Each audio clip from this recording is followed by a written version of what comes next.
However, that game was halted then because of rain. He went and threw about 20-25 more pitches.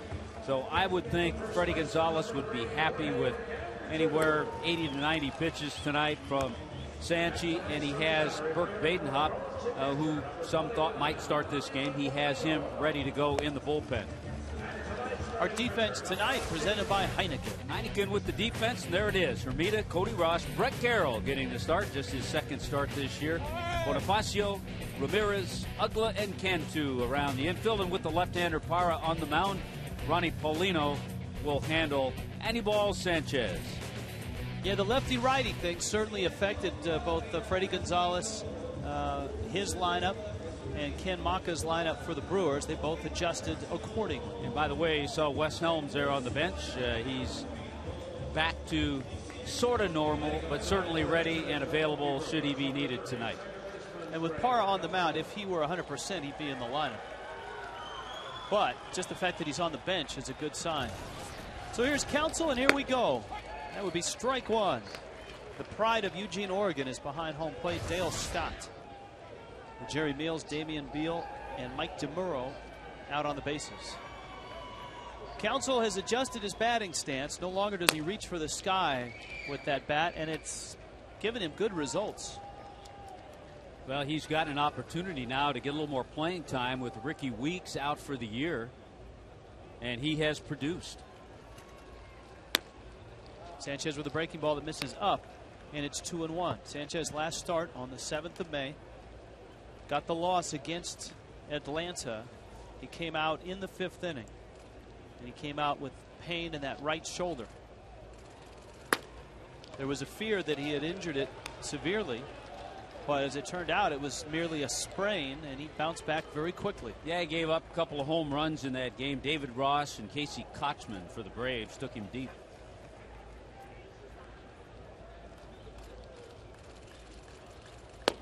That is a knee-high strike and a full count.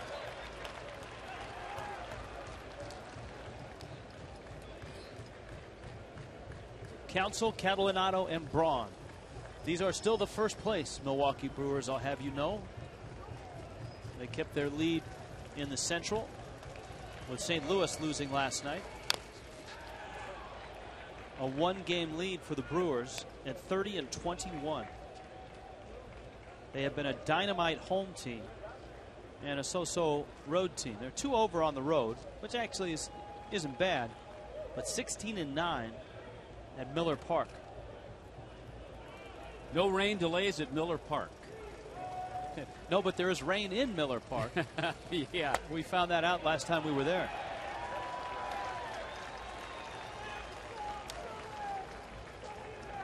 Leadoff walk, Counsell's aboard. A few leakage problems.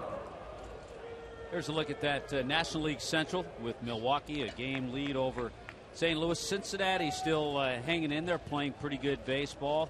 Worried about Joey Votto, though, I think, right now. And worried about Edinson Volquez, who they had to place back on the DL today. Catalinato. Frank takes down low. It's 1-0. Well, it was the second inning last night in which Andrew Miller couldn't throw strikes.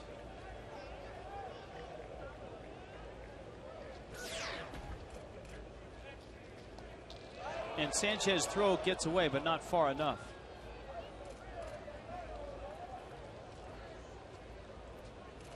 Brewers know that the Marlins have had trouble keeping the running game quiet. Brewers have not had a stolen base in 16 straight games, though. Yeah, not a base stealing club, just 11 stolen bases for Milwaukee. That's a long drought. I had to look at that stat twice because I thought it said they had stolen a base in 16 straight games. But last night, one of the big plays was an attempted double steal when Prince Fielder was thrown out at third. And he went on his own in talking to Ken Maka, just kind of shaking his head, saying, what was he thinking? Because remember, they had runners at first and second and nobody out. So Fielder nailed it third, and then on a ground ball to short. Mike Cameron, who was at second, he tried to go to third. So the inning just imploded on the Milwaukee Brewers.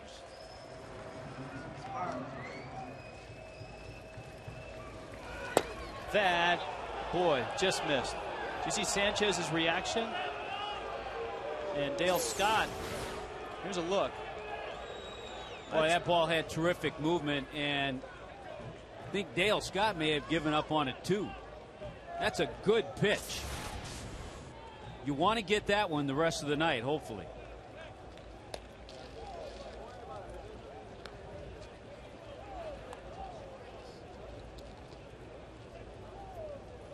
Two and two. Well, the strike zone was tiny last night, all night long. And that one's fouled into the seats. And as usual, it takes an inning or two before you can really, as a hitter, or as a broadcaster for that matter, establish what type of strike zone certain umpire is going to have.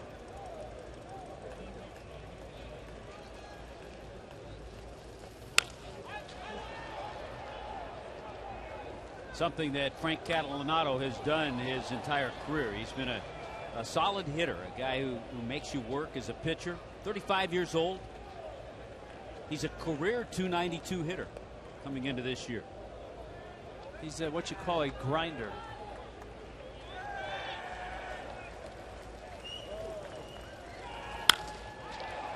Lined into left center field. Ross diving, catching. How about that? Cody Ross.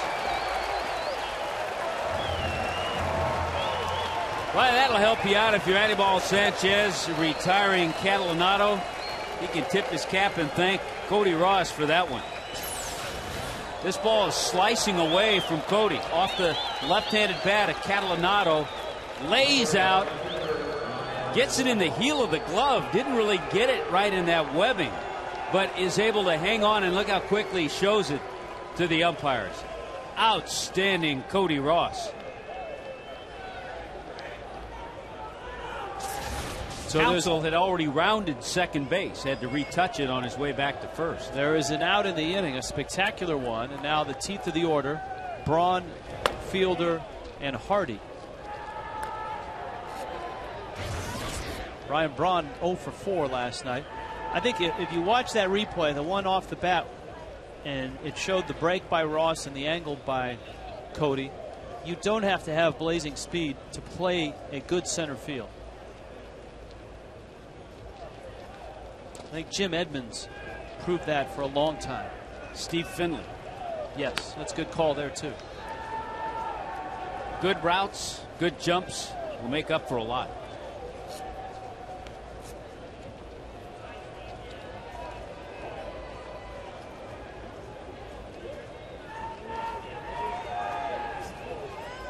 $16 pitches already, though, for Sanchez. And Braun smacks that one to center. Counsell will stop at second. So the Brewers have some pretty good swings against Sanchez. And here comes Fielder. Tough to keep this guy down for very long. And Ryan Braun came into that at bat just 1 for 15 against the Marlins this year. He's too good a hitter to hold him down too long. And that ball was smoked.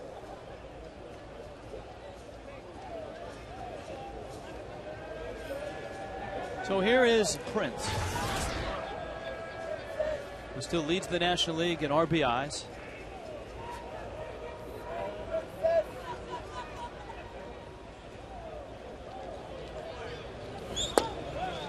The Marlins have adjusted their shift, but they're still looking for a ground ball. Yeah, there is an adjustment because you have to think double play, a couple of men on base. You can't go into the full-blown shift.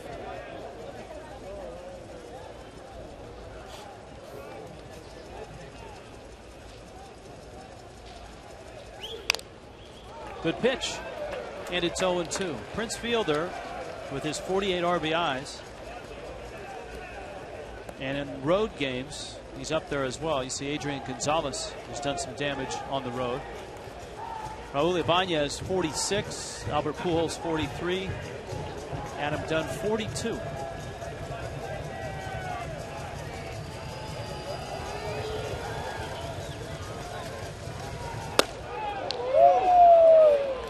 That backup fastball didn't come far enough. 1-2, 1 out. Yeah, he has to continue to stay with that pitch to just keep the left-handers honest. I mean, he didn't get that one call, but he has to continue with that.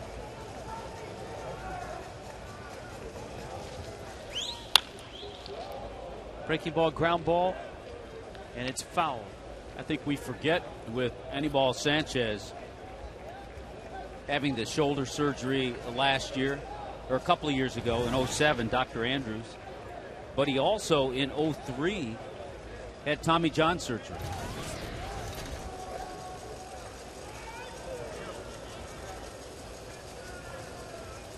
One, two. Boy, you leave it up in his happy zone, and he's going to hit it hard. Remember the 2 home runs off John Karanka up in Milwaukee. Yeah, Fielder hit 3 home runs in that series.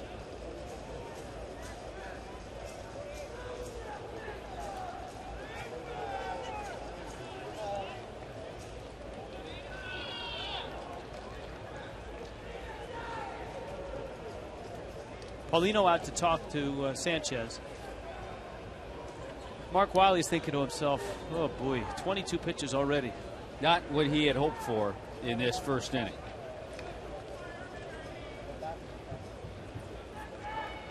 And at that pace, you could get 3 innings maybe out of Sanchez.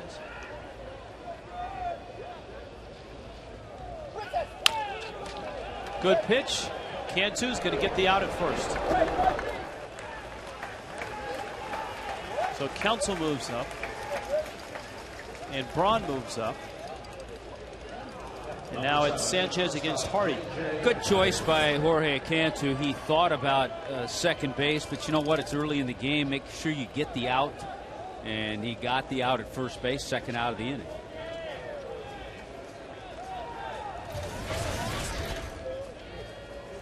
I just can't wait for you to throw out that ceremonial first email. You know, I usually do it when there's a lull in the action. And once the Brewers got a couple guys on. We could have had emailers last night. Well, we did, actually, but we only answer them on Tuesdays. All right, I'll lob one out for you. It's from Jared in Hollywood. What part of the ball club do you guys think is most in need of improvement?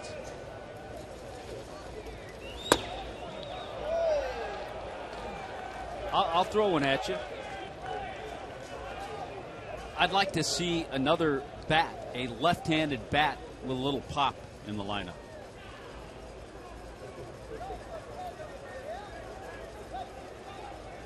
I think just overall approach. And the Marlins need to, we were talking about Catalanado grinding out at bats. The Marlins need to do a little more of that. And it's not something a manager can just wave a magic wand and say, abracadabra, you have a great batting eye. Yeah, and if you're not that type of hitter, it's really hard to make that change now. That's Counsell. Braun's out there.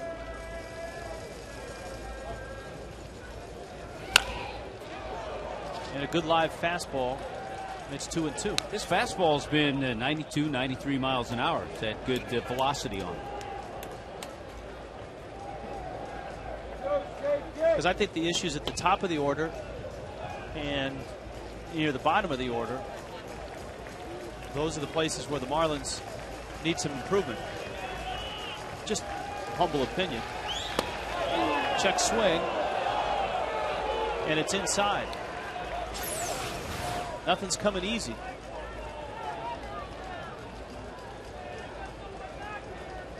I think the rotation is starting to fall into place. And actually, Freddie and Mark Wiley will have some decisions to make. Well, if Nolasco continues to throw the way he's thrown his first 2 starts in AAA, he should be back soon. So once he comes back, then that takes the place of somebody that's in the rotation now. Tough to yank Sean West out of there right now after his 2 starts.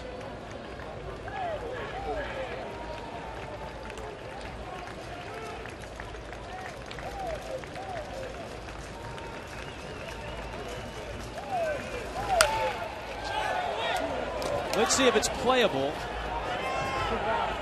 And I think, Rich, the nature of the game, it's frustrating sometimes to watch. And it's not just the Marlins. I preface this by saying it's all around baseball. The nature of the game, pitching is so desperately needed by every club that guys nowadays don't have to earn it. If they're bad, they don't go down to the minor leagues and then have to come back. Ricky Nolasco is a rare example. Right. Brett Myers last year. Guys don't have to earn it. They just all of a sudden, a couple of rehab starts, here they are.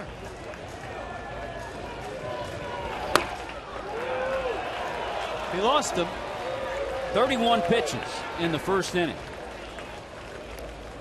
And remember, he threw 53 pitches in his rehab start. The hopper's up.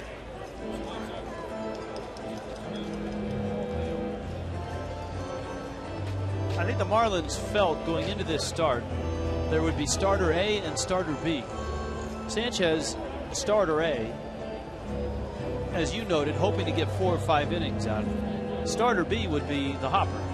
But if you have to keep getting the hopper up and he wears himself out in the bullpen, you're not going to get as much out of him.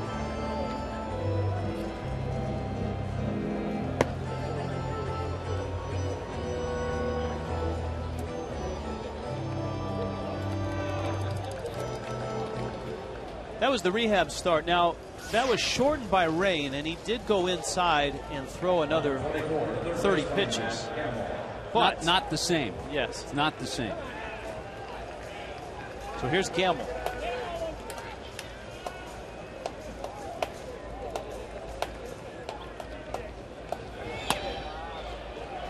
Council saw 7 pitches. Catalanato 7 pitches.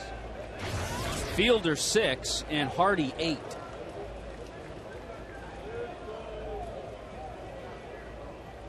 Gamble just trying to find his feet in the big leagues. Sanchez struggling to find the strike zone now.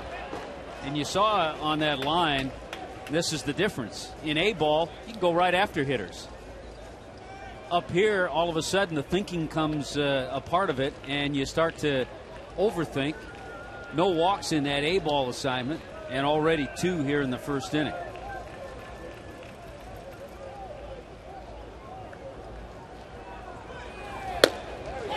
And no room to put Matt Gamble.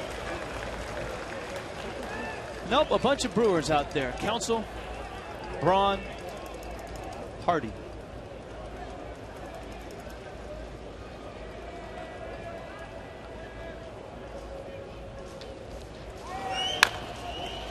He spun one up there. He gets a strike. It's 2-2.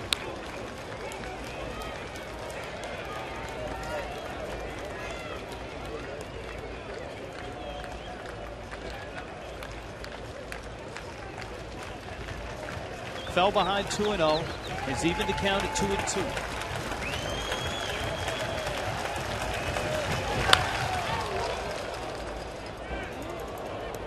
Give the Brewers some credit here too, because they've had a bunch of at-bats where they've fouled pitches off, as well as Sanchez missing. Well, and here's a young hitter that was just tearing up AAA before his call-up. Matt Gamble hitting .336.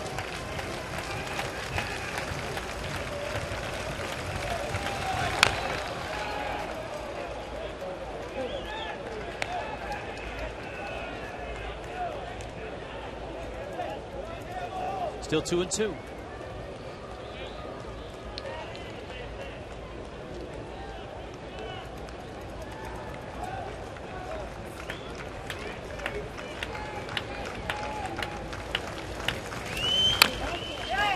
Ground ball, foul. All right, I'll throw out another email. Maybe that'll end the inning.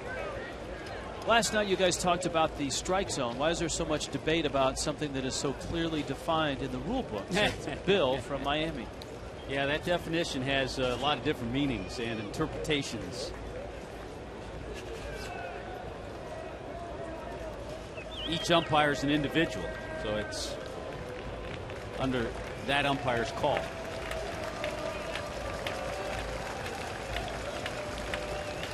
I think with the Quest Tech and now the new grading system that Major League Baseball has, the strike zone is a little more uniform. But at times it seems like it's a little smaller. I don't think an umpire is going to get chastised for having a little larger strike zone nowadays.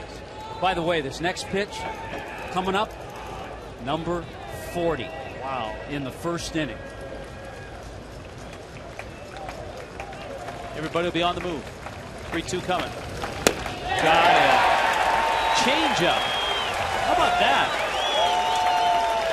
Well, it took 40 pitches, and it took a great catch.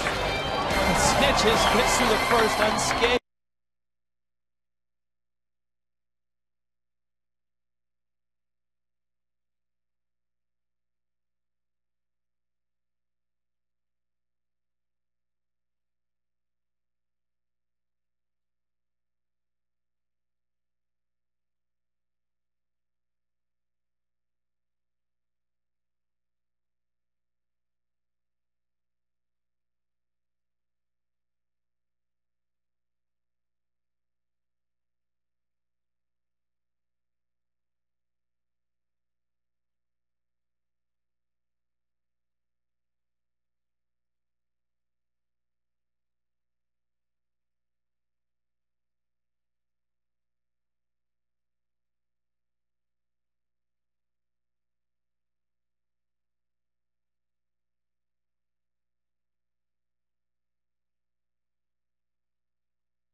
Marlins lineup.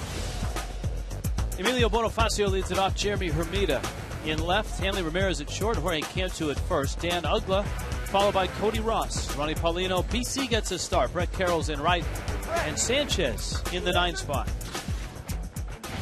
Well, the Marlins saw this left-hander, Manny Parra, in Milwaukee. He beat them 6-3, went 6 innings, gave up 3 runs.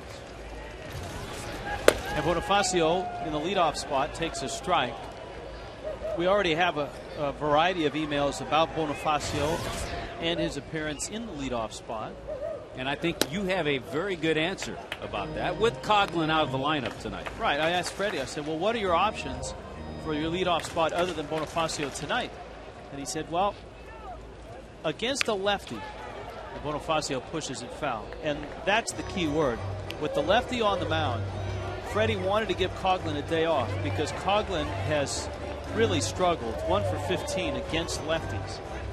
If you go through the Marlins lineup and look at the batting average against left-handed pitchers in this lineup, the guy with the best average is at the plate. Though it's going to go down with that breaking ball. Bonifacio hitting .310 against lefties coming in. The Marlins are awful against lefties as a team, hitting just .229. Yeah, the Marlins have a number of hitters who have really struggled against lefties. The one exception, as you just mentioned, Emilio Bonifacio. Even Jeremy Hermida has been swinging the bat well lately, .232 against left-handers. So I don't think this is a night where Freddie has decided, you know what, we're going back with Bonifacio in the leadoff spot. This is the night where, with Coughlin getting the night off, that was his best choice. That's his best option. There's that breaking ball. Parra uses the fastball with a real easy delivery, and then the curveball and also a changeup. Born in Sacramento, California. American River Junior College.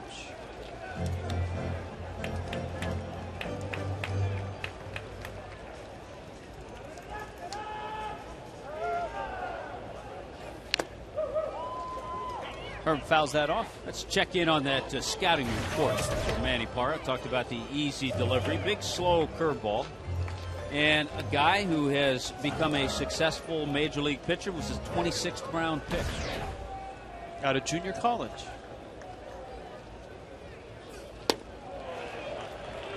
And if he keeps throwing curveballs like that, he's going to be successful tonight.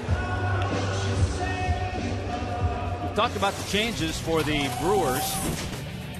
Once again, Heineken brings you the defense with Braun, Jody Garrett, Frank Catalanato, Matt Gamble, Hardy, Counsell, and Fielder around the infield, and the veteran Jason Kendall behind the plate.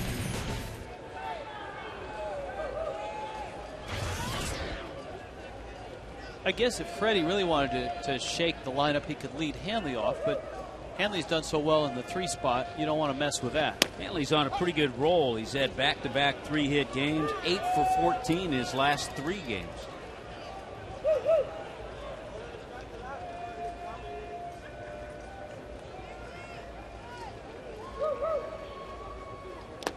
Saw a great note on Hanley with his back-to-back 3-hit games. Hanley has the most 3-hit games in the National League since 2006, since he came into the major leagues. Right behind him, one behind him, is Freddie Sanchez. So that's a lot of hitting. Parra being very careful. Spencer from Gainesville wants to know how Wes Helms is doing after the virus in New York. He's on the bench. Not 100%. He'd be in the lineup if he were 100%. But on the road to recovery. 2-2. And one of the reasons that he would probably be in that lineup, Wes Helms against Manny Parra, 2 for 4 with a double.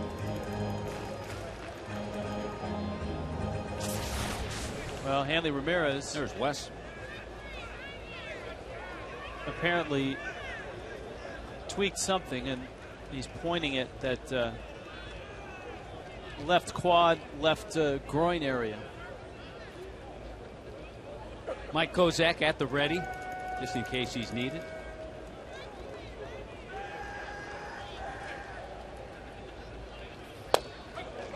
And Hanley takes called strike 3.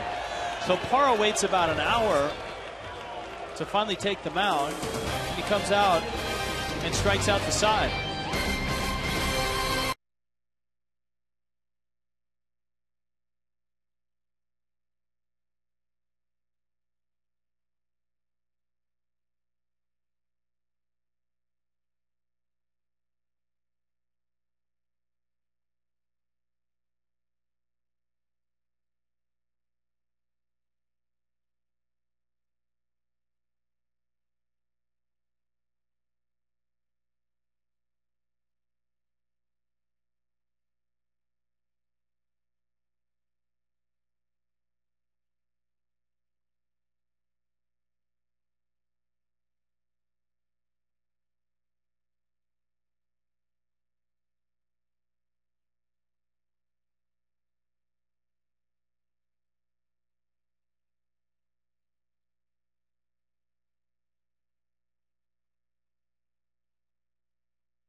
Andre Ethier and the Dodgers rematch of the NLCS. Fox Saturday Baseball returns this week, 4 Eastern. Anibal Sanchez returns. and gets a couple quick strikes. Remember that changeup he threw to strike out Gamble with the bases loaded? That second pitch, a changeup. He may start to incorporate that a little bit more. Fastball up and in. I guess the best way to sum up the night for Anibal Sanchez is that there are no cues hanging out on the wall. No quick outs. And you can't blame the 19-minute rain delay because it certainly didn't affect Manny Parra. He came out and struck out the side. Now you get a quick out, you get a cue for a 3-pitch or less out.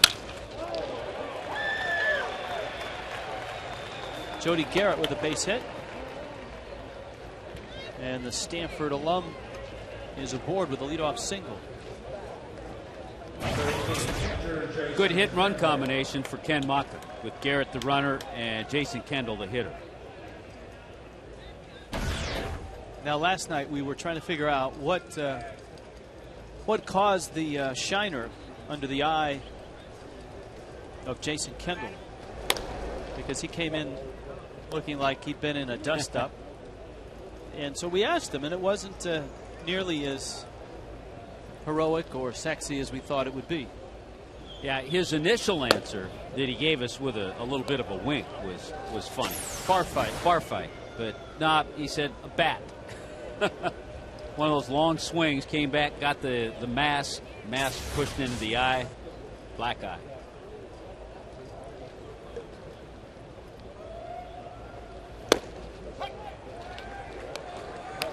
One ball, one strike. He's looking right now for a possible hit and run sign.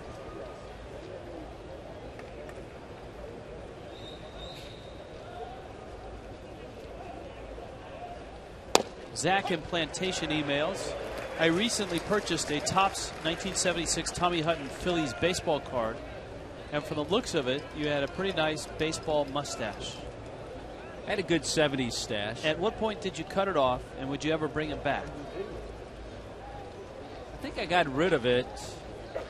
Runner goes. Here's that hit and run you were looking for, and it turns into a stolen base. I got rid of it in 80, I think. 1980. I think I got rid of it. You get to a stage, I'll tell you a funny story. 2 strikes, so runner just going. Number 26, pitcher Manny. Throw a little offline, and a rare stolen base for a Brewer.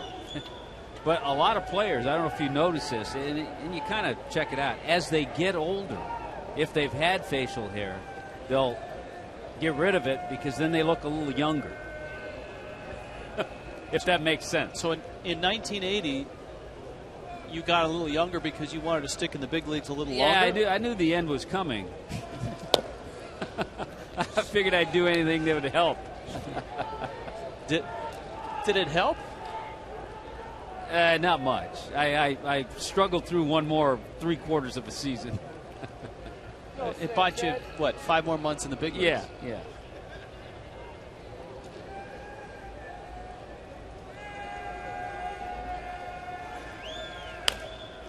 And you are kind of a baseball oddity in that you went right from the field to the broadcast booth. And I wanted to have that clean look in the broadcast booth, even though I initially, the first 4 or 5 years, worked on radio.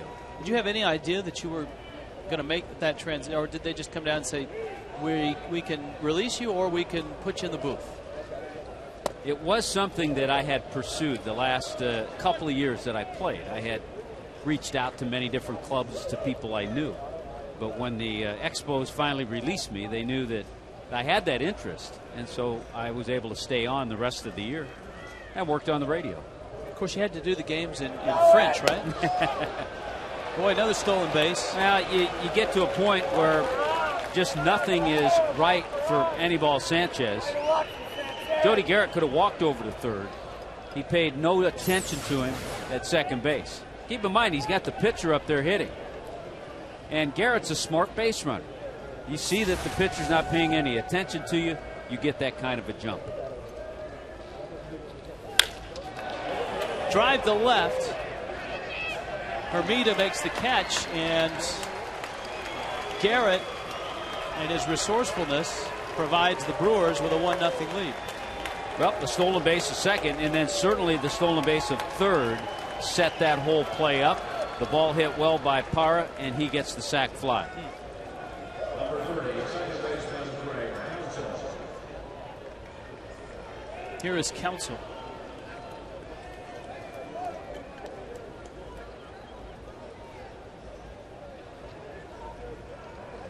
So to get back, it is, I'll just finish it up quickly. I was released on Sunday, and on Wednesday, I worked a game on the radio for the Montreal Expos. Actually, it was a game in Philadelphia. And my first pregame guest was Chris Spire. Were you more nervous for your first game as a broadcaster or your first game as a player? Oh, probably as a player. Broadcast was harder the first year or so because I knew all the guys had been teammates. So that made it a little more difficult. Sanchez strikes out Counsell, but the Brewers get a run. There they are. Look at that.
Is your group looking for a special event? Save money, provide them with an unforgettable experience in a Marlins game. Call the group sales department, 305-626-SAVE. Ask about upcoming special events in June, including Ladies Night Out, Scout Night, CPA Night, and all-you-can-eat seats. Now that guy, see, He's from the 70s. He could be from the 60s. That's a good example of your point, though. If you want to look younger, you'll lose the facial hair. See, if he had the facial hair gone, he would look a little younger. Here's Cantu. 40-pitch innings will get you talking about stuff like this.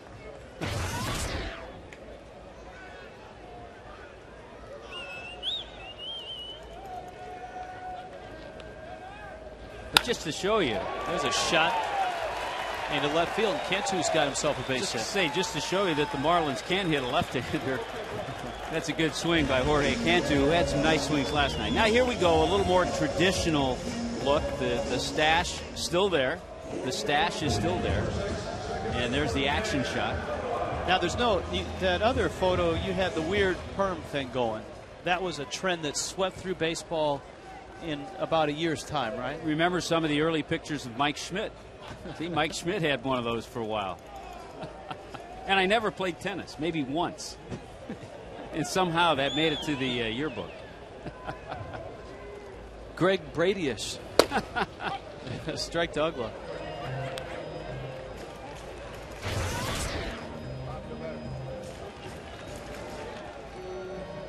So Cantu with the base hit. Ugla really has struggled against lefties. 133 this year.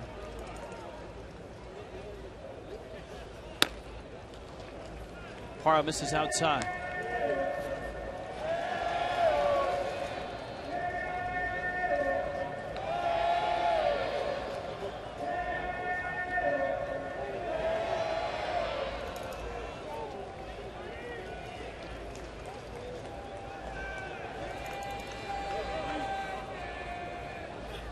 Ugla takes down low.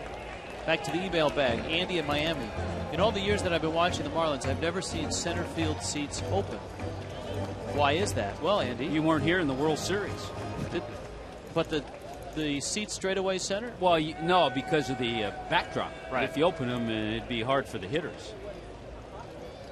But this place was packed in the World Series. Ugla swings and hits a drive to left center field and deep. Garrett back, looking up, gone! For the 100th time in his career, his name is Dan Ugla. Oh, that is nice. The fastest ever for a second baseman in Major League history to reach 100 home runs. Congratulations, Daniel. And just like that, the Fish have a 2-1 lead. And we talked about his struggles, just 133 against lefties, but launches that one deep over that National League scoreboard. That's a long way out there. Alfonso Soriano hit 100 in 536 career games. This is game number 502 for Ugla.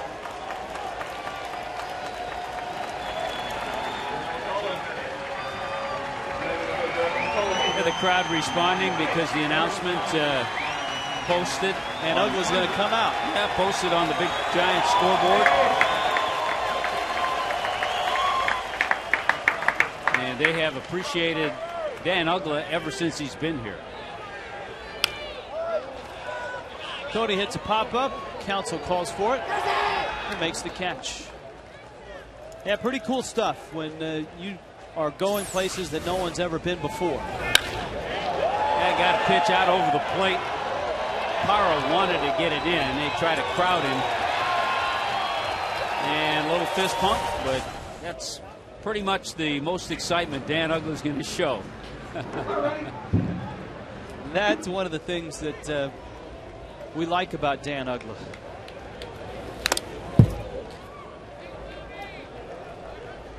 Ronnie Paulino now. One of the selling points of Ronnie Paulino when the Marlins were shopping for a backup catcher was that he hit lefties well, and he has in his career.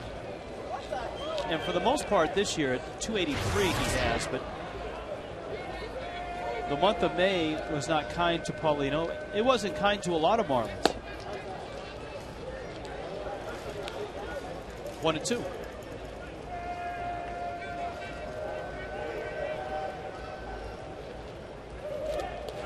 Goes after it and then kicks it. Throw to first. And he's out. It's too bad Paulino couldn't kicked it a little further. He might have reached base.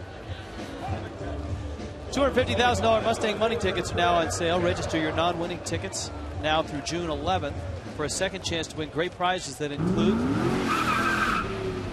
a 2010 Ford Mustang V6 convertible, an ultimate Florida baseball weekend getaway, or $100 gas cards.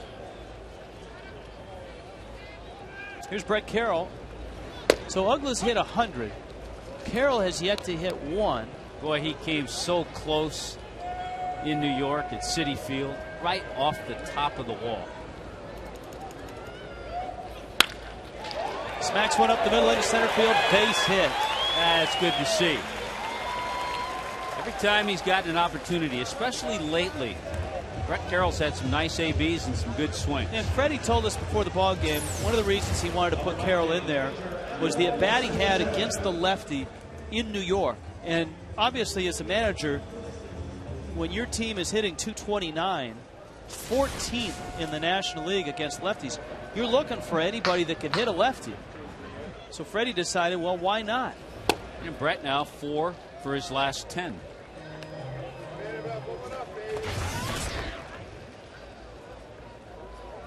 Sanchez up with 2 outs.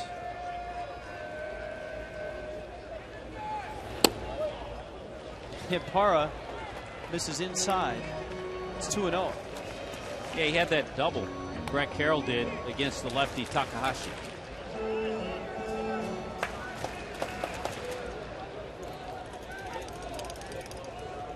Well, the one thing he wants right now is just not to get picked off with the pitcher up and 2 outs.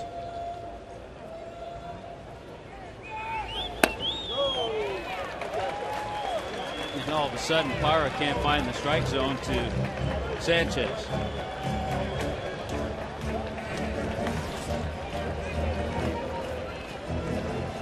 Speaking of monumental home runs, how about Jim Thome?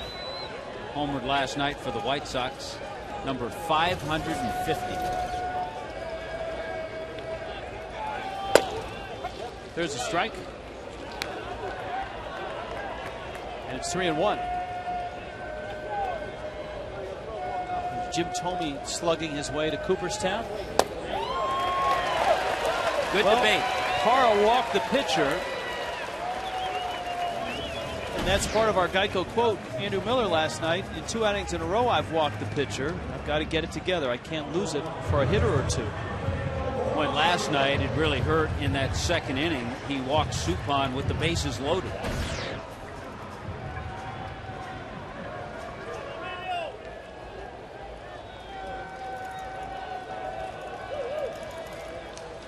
Bonifacio. Outside. 0-1. Bonifacio struck out in the first. Parra struck out the side in the first. But a Cantu single, an Uggla home run, a Carroll single, a walk to Sanchez. Bonifacio's ground ball ends up in the glove of Gamble. And the inning is over. But some history here. Number 100 for Dan Uggla.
A Dan Uggla home run, a 2-1 lead.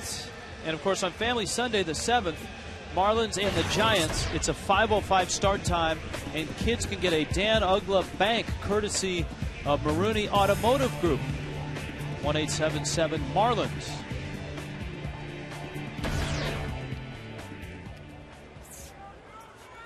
Let's go down to Frank Fort. Frank, how are things on the grounds crew?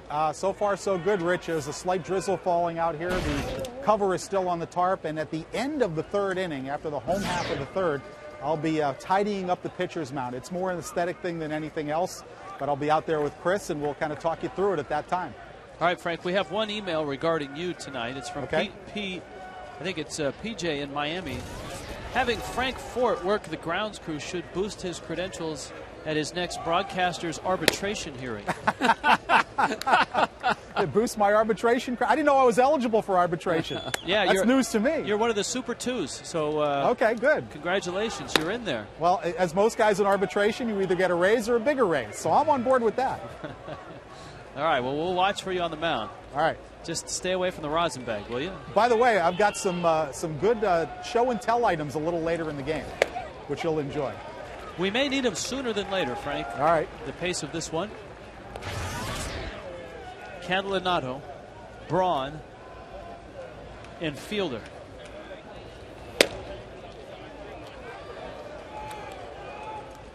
Sanchez misses outside to Catalinato. He hit the ball that Cody Ross dove and caught back in the first.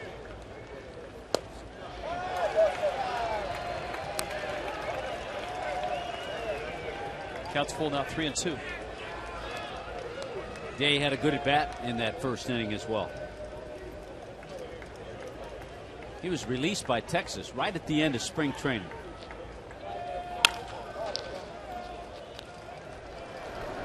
Uggla gobbles it up. And so Sanchez opens up with an out. We take emails from all ages, and a youngster has emailed this in. TJ in Cooper City. Why does the American League have a designated hitter, but the National League does not?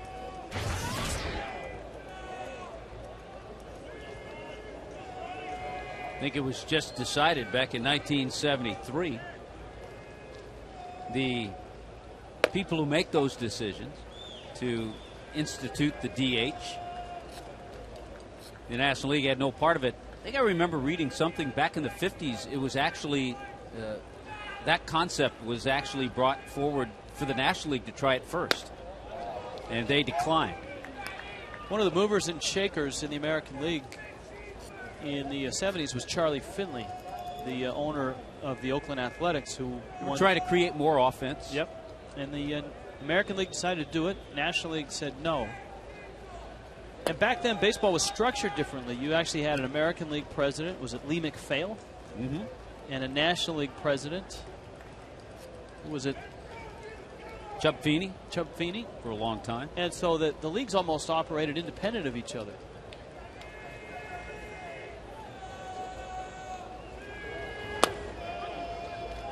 And that's when it started. Separate umpires. American League umpires were the outside big balloon chest protector. Always considered more of a high ball league. More strikes up because of that chest protector. National League, more low strikes were called. So TJ, that's why, or that's where it started, and that's why there's a no DH in the National League. Some have offered the idea that in interleague play, instead of using the DH in American League cities, use the DH in National League cities so National League fans could see it. I've heard that idea. I think it's a good idea. And there's also been rumblings, well, why not eliminate it altogether? Well, you have teams in the American League that are structured such that they have that guy who's a DH. So they would have to change their whole makeup of roster. Believe me, I don't think the National League will ever go to a DH, and I hope they don't, because I like this style of ball. Prince Fielder now. So when the Yankees come here, they will probably not use Hideki Matsui because he's been DHing most of the time. Who will DH when the Marlins go to Boston? I think because the Marlins are structured such. No, I mean for the Red Sox. Oh, for the Red Sox. Oh, yeah. The Marlins can use different players. And Freddie can kind of alternate. He can give a Hanley a day off. He can use him. He can use Ross Galode. So a lot of National League teams, you can use many different players. But right now, yeah, the big DH for the Red Sox hitting 185 with just one home run. Big Poppy. How many times do you think he has heard in visiting ballparks this year, "You're not Big Poppy"? Like the commercial. He's probably heard worse than that. Yeah, well, he's probably heard it in Boston too. But Jason Bay is holding it together. Mike Lowell, J.D. Drew, they're all having solid years. Jacoby Ellsbury. Ground ball into the teeth of the shift. Bonifacio to Hanley to Cantu. That would be 5-6-3. 2-1.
additional double play. Well, we talk about it, and we talk about how Freddie likes to put the third baseman over there. So there is Emilio Bonifacio. He's a third baseman, but he's a middle infielder by trade. That's why he can backhand it. Look at that backhand flip to Hanley. If you were a true third baseman, you wouldn't have that flip in your repertoire. So nicely done by Bonifacio. Good turn by Hanley, and a big 2 outs. Getting Prince Fielder. Oh, no doubt. Jeremy Hermida leads it off here in the third with Hanley Ramirez and Jorge Cantu against Manny Parra. Chopper to short. Hardy. Email from Laurie and Weston. What's the rush in bringing Sanchez back so quickly when Badenhop made such a strong start?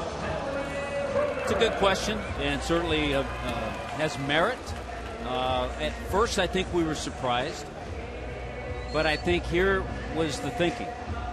If Badenhop had started, you're still probably going to get 5 innings tops, even though he pitched a good 5 innings in Philadelphia. So then you're going to have to get 4 innings out of your bullpen. With Sanchez starting, if Sanchez goes 4. Hanley drives that ball into right field. A base hit. Now you have Hopper to back him up.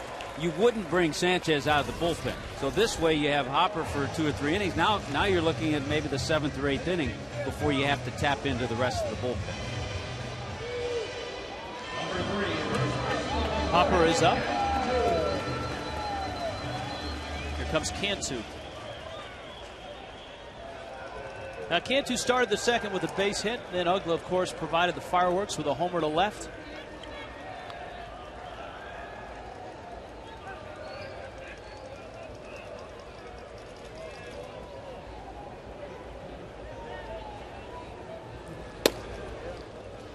Parra misses outside, and it's 1-0. I'd like to give a shout out to all the, and we get this on our emails on Tuesday night, the different Marlin blogs that are represented, and oftentimes attached to an email is a shout out to one of the different blogs that covers Marlins baseball.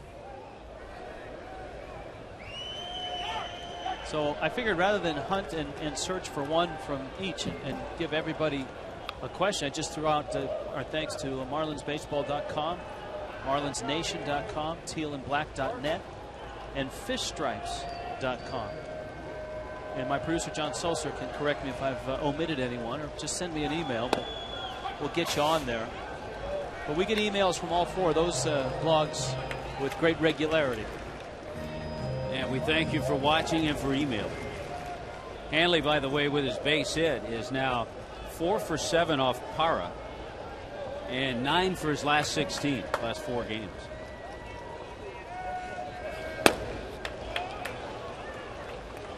Parra misses. He's followed behind Cantu 2-1. It was a miserable May, but the Marlins, in getting to June, got a win last night. The question is, can they build on it? Can they get some sort of traction to start this month?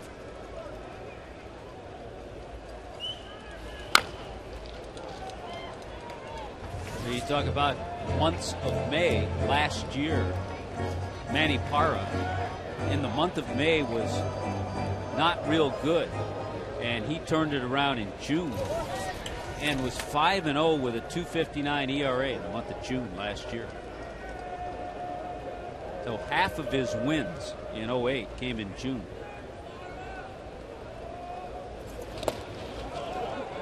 Cantu takes down low.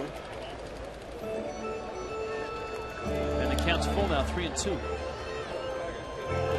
See if Hanley goes. I know he's not 100%, and this takes a little bit of his game away, because I think had Hanley been 100%, we may have seen him try to steal earlier in the count. But with the count 3-2 and 1 out, see if he takes off.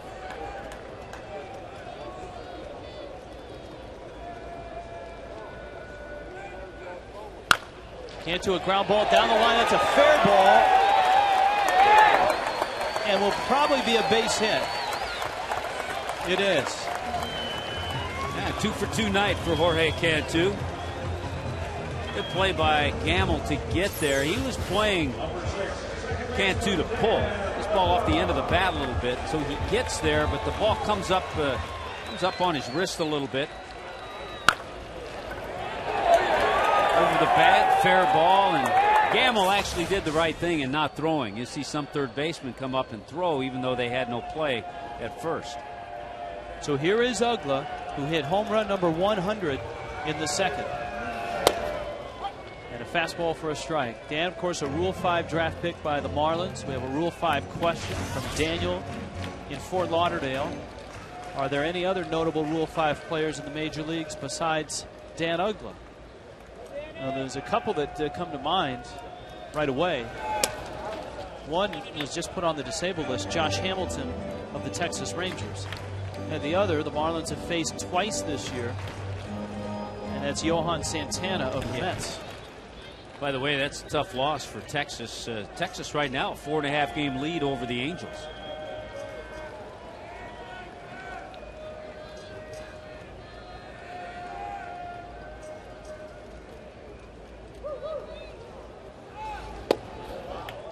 Just in case you missed it, this was number 100. Yeah, we like to show you this one again. Fastball, middle in, launched over the National League scoreboard. Number 100 of his career, number 10 this season.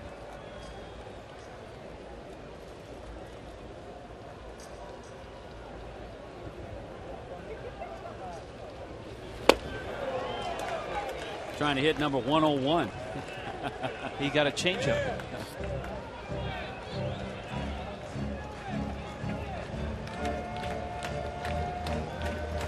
There's Hanley. That would be Cantu.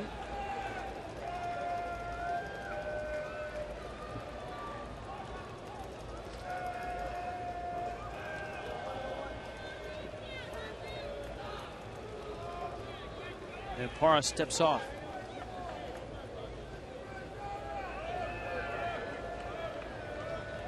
Mets are in Pittsburgh again tonight. That game's tied 1-1. Good matchup. A couple of lefties.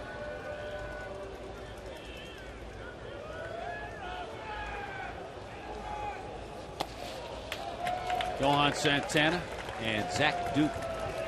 Duke's pitched well this year. Cubs lead Atlanta 2-0 in the sixth. San Francisco's in Washington, and of course tomorrow night, big unit Randy Johnson goes for number 300 against the Nationals. And if he doesn't get it, he'll go for 300 against the Marlins on Monday.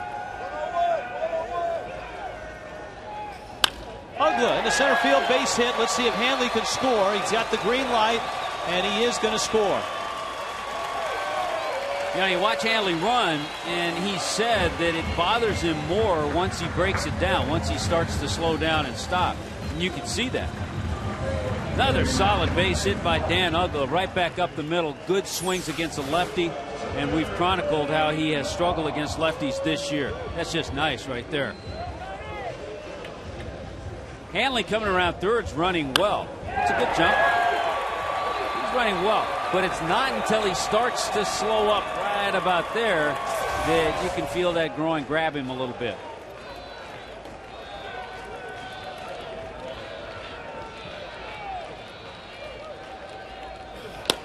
Cody Ross takes outside.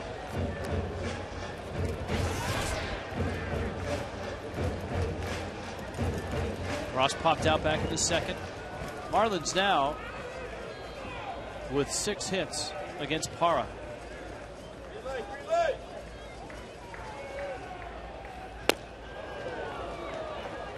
That's been Parra's best pitch tonight, that changeup.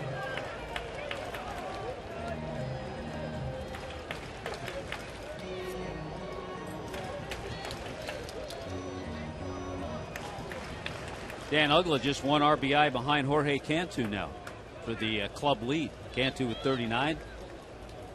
Daniel with 38. Guillermo in Miami has this question. Who makes the decision to bring a player up to the majors?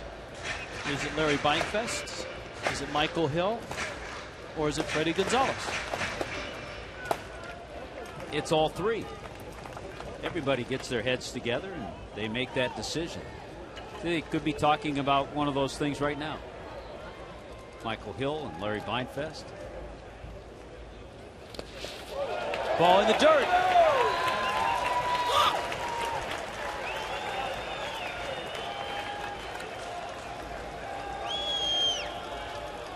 And it's 2-2 to Ross. Well, this pitch just gets away. Another changeup, I think, from Parra. Totally gets away from it. And easily it allows Cantu and Uggla to move up.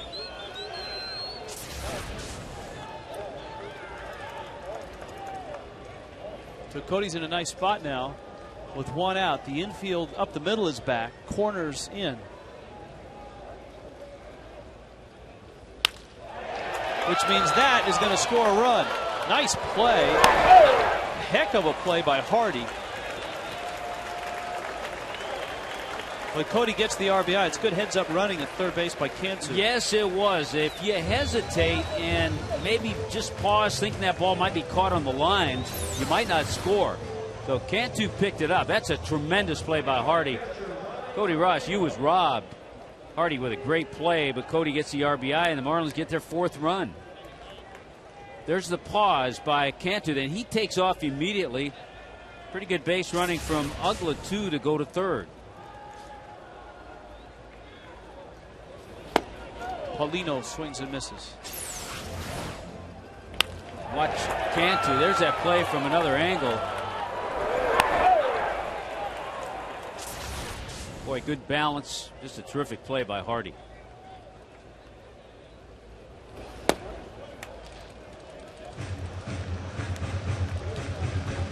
One ball, one strike. 2 runs across. Uggla's driven in 3 of the 4 tonight. And that ball is far enough. Here he comes. Uggla scores.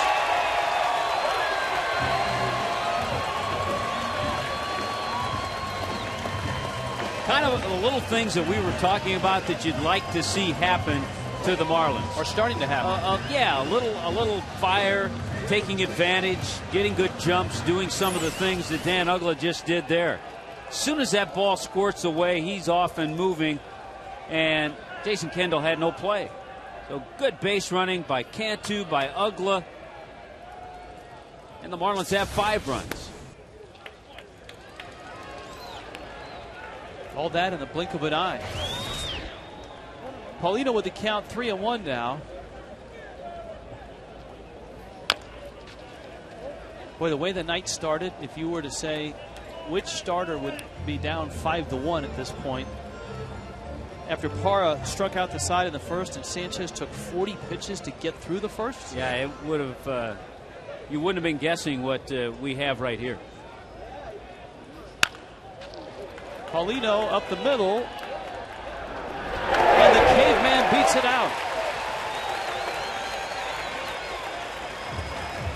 Hey, Ronnie Paulino will take it. He doesn't get a lot of infield base hits, but kind of hit that off the end of the bat, a little bit of a cue shot. And I'll tell you what, watch this ball. Catches the back of the mound and kicks in another direction, kicks more toward up the middle. Good effort by Craig Counsell. But Paulino, watch this second hop. Right there. It's kind of the seam. Counsell with a good effort. There's Paulino getting the infield base hit. And Manny Parra getting a visit from his manager, not the pitching coach. You don't often see that.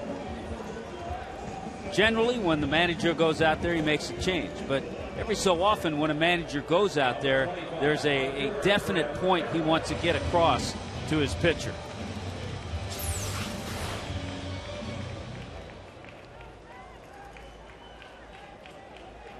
This is where I wish I could read lips, but a very serious conversation.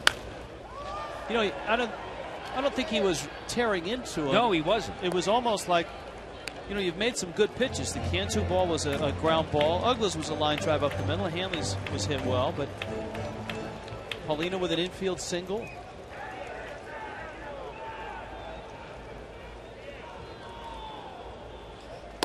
Maka is much like Freddie in that he wants Parra to go deeper into the game. Yes. His bullpen is a little squeezed. And that may have been one of the things he tried to relay to his left-hander.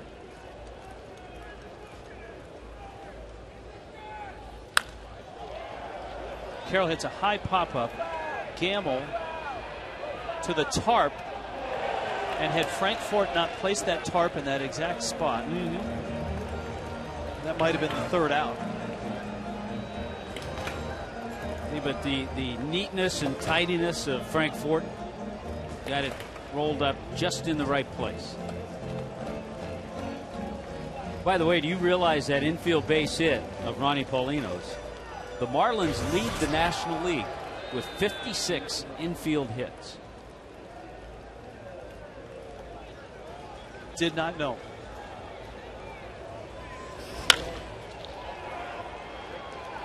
Carroll gets a piece, stays alive. Check out this list as how Parra has worked. 14 pitches in the first inning. So 35 in the first two, and he's thrown 31 here.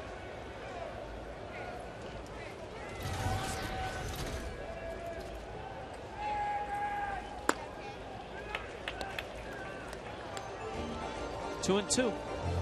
Tell you what, Brett Carroll has a good night tonight against this lefty. The Marlins are looking for guys that can hit lefties. He may earn himself a few more starts.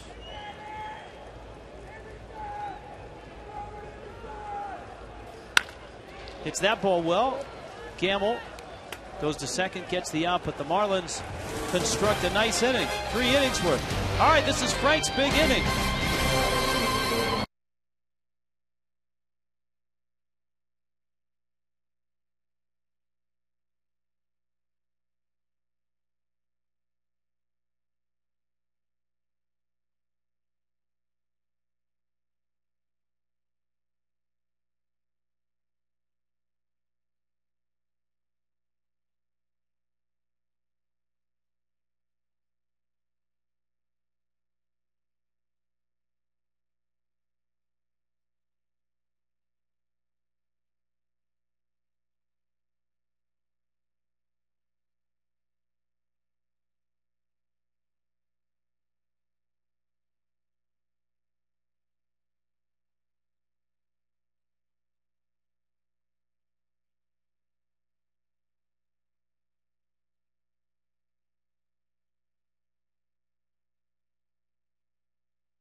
On top, and in the fourth, as we expected, the Marlins make a pitching change. Burke Badenhop comes in. Starter B takes over for Sanchez. Well, and obviously, Freddie would have liked to have gotten maybe another inning out of Anibal Sanchez, but after the 40-pitch first inning, 3 was the most he could get, and now it's Burke Badenhop's time, and boy, he was just fantastic in Philadelphia. That start he had against the Phillies. The Marlins won 6-2. Hopper went 5 innings, gave up 5 hits and just 1 run, gave up a home run to Carlos Ruiz, and that was it. And that was a start that was well needed at the time, too.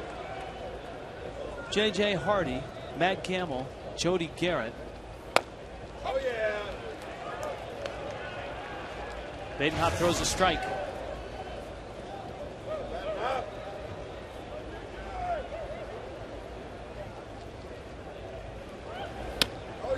That one misses high. Gordon in Port St. Lucie. Last night, Brett Hayes batted twice in the 6th inning. The first time as a pinch hitter for the pitcher. Second time, Could he still be considered a pinch hitter, even though it was his second at bat? Ball into right. Carroll makes the catch.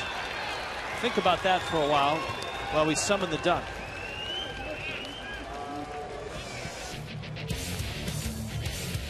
Fly. Only Brewers pitcher to lose 100 games. Now that could be a Milwaukee Brewer pitcher in their American League days too, correct? Yes. Okay. Yeah, we talked about that pinch hitting situation last night with Brett Hayes. The second time up in the same inning does not count as a pinch hit appearance.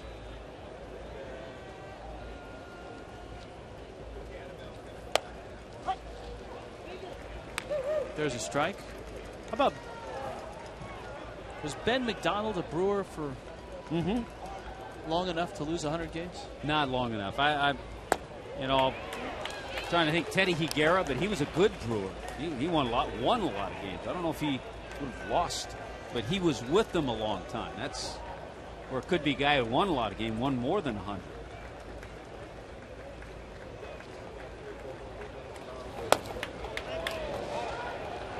No swing.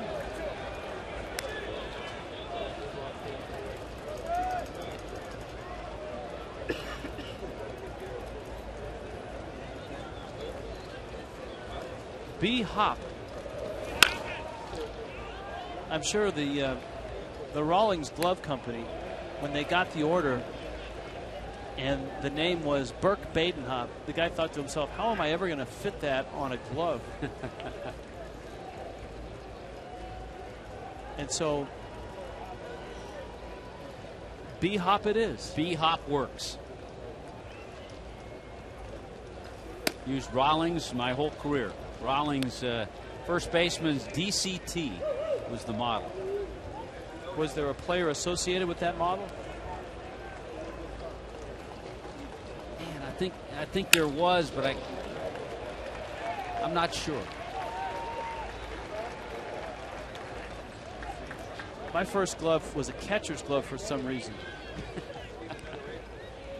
The hand-me-down. And it was a Dick Dietz. Dick Dietz. Giants, San Francisco Giants. I never caught a game in my life.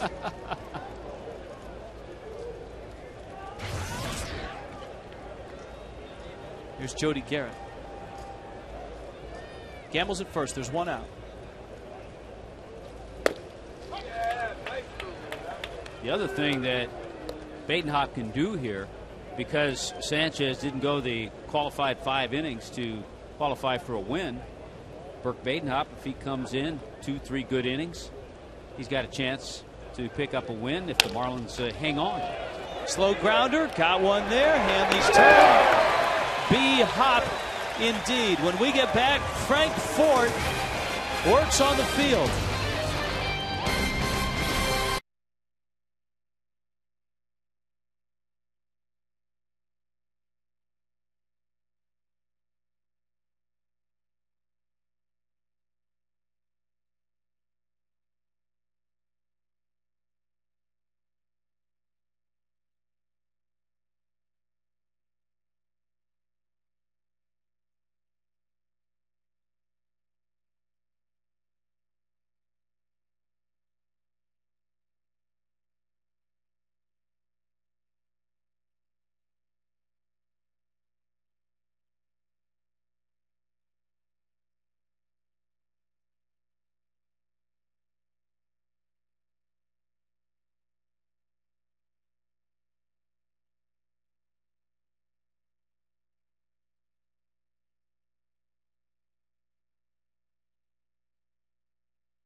Hey, South Florida, when you need a car, truck, or van, who are you going to call?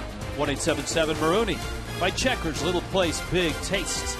By Corona, official sponsor of the Timeout. And by Headquarter Toyota, where you'll feel like you bought from the factory. Conveniently located off the Palmetto and 57th Avenue. Arepas. Que bueno. The hopper. Well, you can see the rain continues at a little steadier clip. Hopper 0 for 4 this year, has a base hit though. Had a base hit, 1 for 12 last year.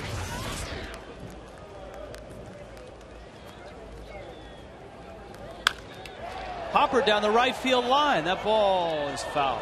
Hopper didn't run and then threw the bat away and decided he better run. He hasn't had a whole lot of experience. He had that nice squeeze bunt. See, when you don't have a lot of experience, you're not sure where it is it's going to stay fair, what to do with the bat. Oh, Hopper robbed. All right, between innings, Frank Fort got his first official duty on the mound. Let's see how it went. Just basically a little cleanup time. Go to the other side of the rubber. Just smoothed out some of the cleat marks. Wait till Burke starts throwing his pitches. Come across the back. Does that cleat cleaner need any more? No. Oh, okay. One more pass across the back. And that's good. It's just basically an aesthetic thing. Just kind of making sure the mound looks nice for the pitcher. You know what was impressive there, Tommy, is that Craig, or rather Frank, and Craig may have done this, but Frank didn't do this. He didn't say, "Hi, Hopper, how's it going?" Well, the funny thing is that Hopper looked around, took a double take. He said, "That's Frank." You know, the thing is, guys, it's just kind of cleaning up the back of the mound. We stay away from where the pitcher digs into the rubber, whatever side that may be, first or third. And obviously we stay away from his landing spot because they have that just the way they like it. It's just cleaning up the back of the mound. You smooth out the cleat marks. If that cleat cleaner is clogged up, and you notice we flip those push brooms over. We don't use them like you would be pushing maybe on your garage or your driveway, whatever. We kind of flip them over the other way. And it's just a little bit of a cleanup. Nothing too crazy. And now at the end of the fifth inning, especially on a night like tonight where a little mud's forming, the bases get a little gnarly, I'll be changing second base. All right, but it was, you know what, I think it's more than aesthetics, Frank, behind the mound. Because on this base hit by Ronnie Paulino, see that bounce? That was right in the area. This was before the Frank Fort cleanup. Now, hopefully I wouldn't have cost Ronnie a base hit. That's right, but I think you helped out there because had you done that the inning before, it may not have taken that tricky hop. Good work, Frank. All right, guys, it's been a lot of fun. The guys have been great, and it's raining a little harder right now, but so far the cover, by the way, is still on the tarp, so that's always a good sign. Frank, is there any grounds crew hazing at all? Not so far, but the night is young. All right. I got a lot of flack over wearing black shoes, though. You're supposed to wear white. Aha. Hermida fouls it off. The ground crew may come out and pie Frank at the end of the game. His initiation. Jeremy's 0 for 2. Bonifacio's at first now with one out, and if he can figure out the move of Parra, maybe he can swipe a bag. Slow tapper down the line. Gamble's throw. Safe. The Marlins have a few hits like this tonight.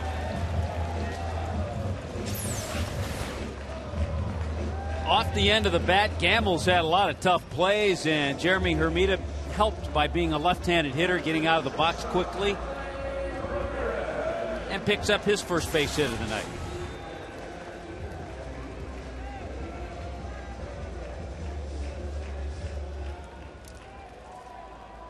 So here is Hanley. Was 1 for 2, 9 for his last 16, which has pumped his average up to 339.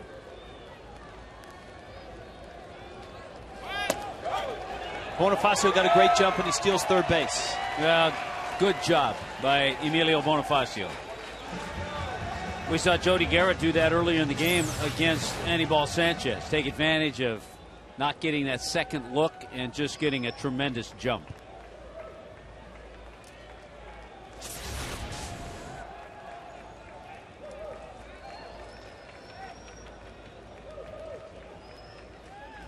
Here's the 0-1 pitch. Hanley squirts it into right field. That's a base hit. Boy, he's gotten a lot of base hits the other way like that, and that just tells you he's been locked in. Talked about Hanley, back-to-back 3-hit games, and he has 2 tonight. Stays back. That's a great example of how to approach a left-handed pitcher. Gets the hit and an RBI to boot. Bill Castro, the pitching coach for the Brewers, comes out. And still, so it really tells us what Ken Maka said to Parra when he went out there. He told him he needs him tonight because still no activity in the Milwaukee bullpen, even though Parra has given up 6 runs on 10 hits.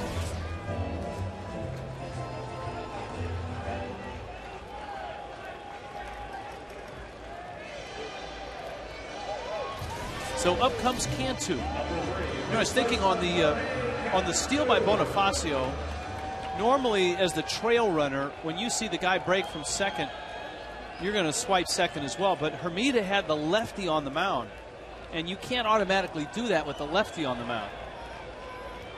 You can't just follow. It's a lot tougher. You can't just follow the lead of the guy that's at second base because you have a chance of getting picked off. And Fielder was holding Hermida on at first. And if you get a horrible jump and you go, then Kendall's a smart enough catcher. He'll throw to second and not to third. 2 hits for Cantu. The Marlins have broken through against the lefty, and this is significant news. Breaking news. A team that was 14th in the National League against lefties. Freddie's been searching for guys that could hit lefties. 229 against lefties. Well, they'll get righties the next 2 games, Braden Looper and Dave Bush. And they may see a couple of lefties in that Giants series. Either they could see a Jonathan Sanchez and a Randy Johnson. Or they could see 3. They could see Barry Zito as well.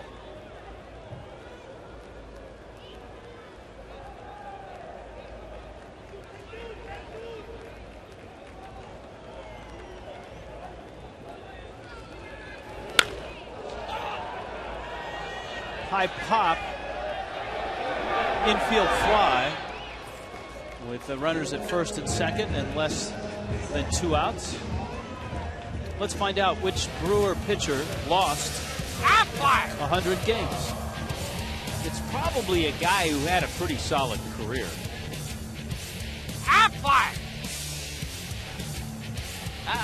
Jim Slayton, 117 wins, not too bad. A lot of decisions.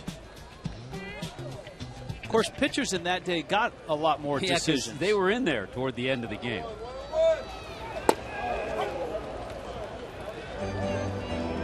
Quite a night for Ugly. Driven in 3. He hit his 100th home run.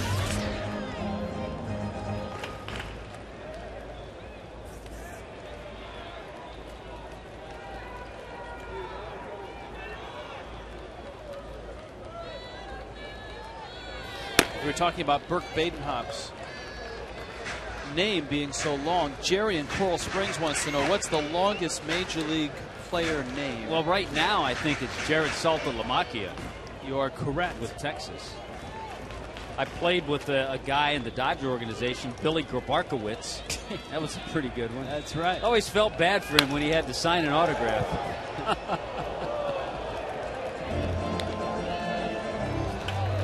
And may I say that Rachel, our email wrangler tonight, is doing an extraordinary job.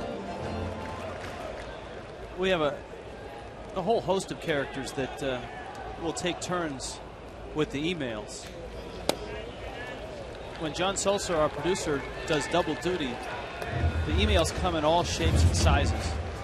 But Rachel, I got to say, look, Tommy, look at how neat and organized. They are neatly organized. Same It's one of the best we've ever seen.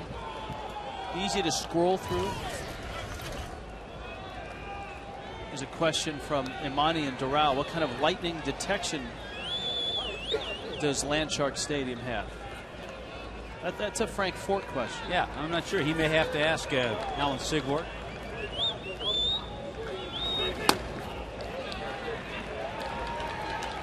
It's not the kind that you have on a golf course when a horn sounds and they want to chase you off the course.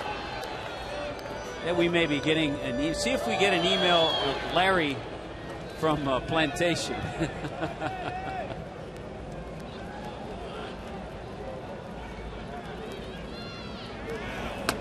Ugly takes high. Bags are loaded.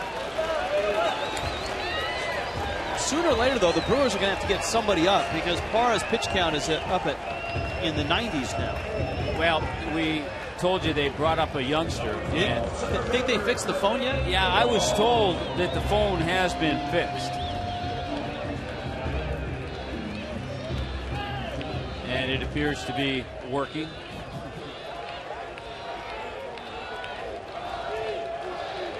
That's Mike Burns, the guy they just called up. And that's who Ken Maka may have to go to. Boy, remember how Cody Ross was robbed. Cody, the only regular in the lineup. Pitchers haven't gotten a hit. The only regular without a hit. But remember how he was robbed back in the third inning by J.J. Hardy, the shortstop. Got an RBI, but was just robbed.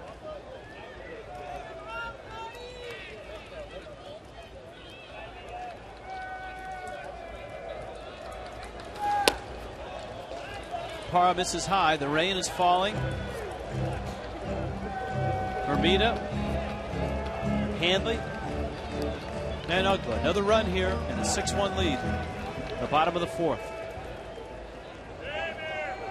Then you have to make sure you get the top of the fifth out of the way to make it an official game.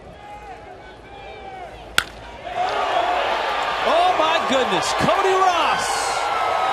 Gone. Grand slam. This game is cracked wide open.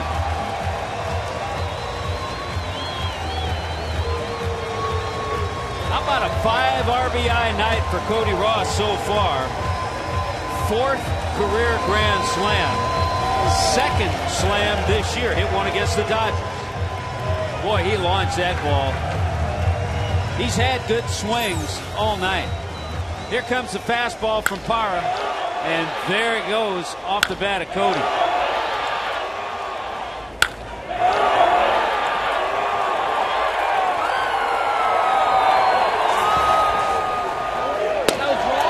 Here's Paulino. And Cody gets a curtain call. Fans here may not be great in number, but they are great in spirit. And they have had 2 curtain calls. Ugla for his 100th home run. Cody for his grand slam. That's why you never know what you're going to see when you come to a ball game. And the few that are here, little wet and damp, but they've seen a couple of nice moments for the Marlins tonight.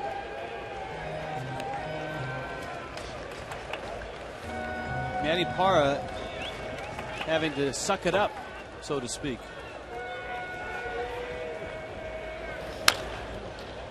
Paulino helped him out by swinging at that pitch.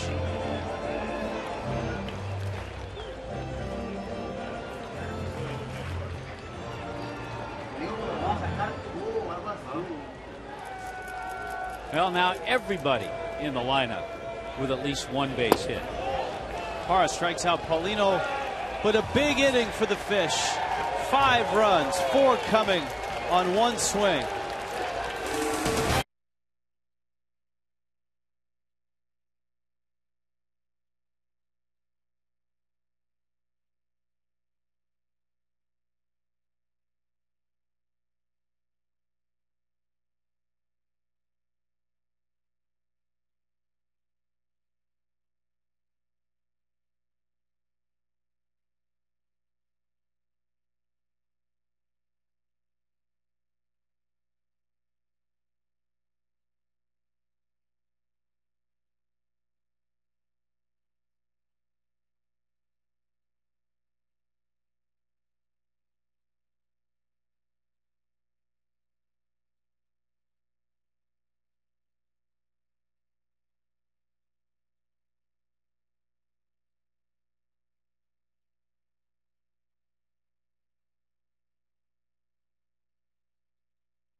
Florida Marlins Baseball está disponible en español vía SAP y es presentado por KFC. Here's Cookie and Raul.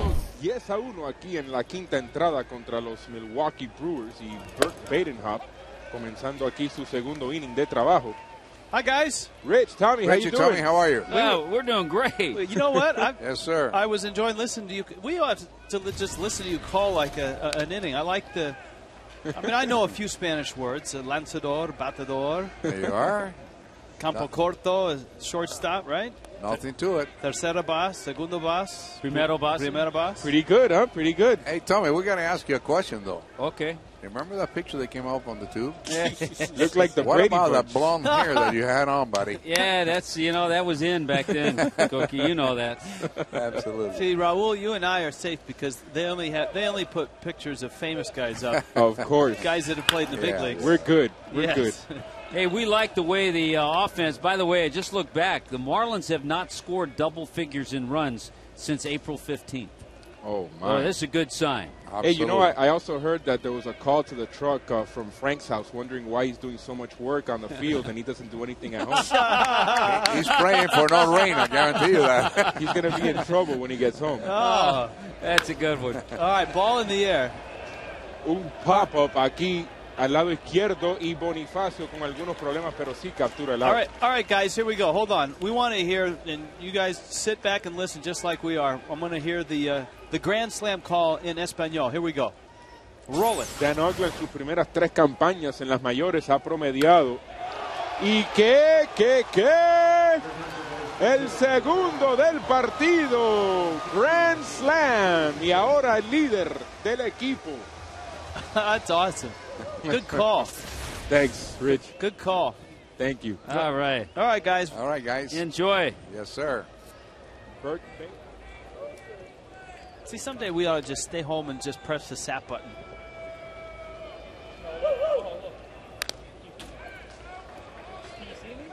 Casey McGee at the plate. Of course, the problem is if we did that, I don't think we'd get paid.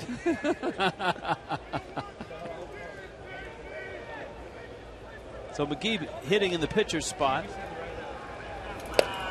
And Badenhop's job is simply throw strikes.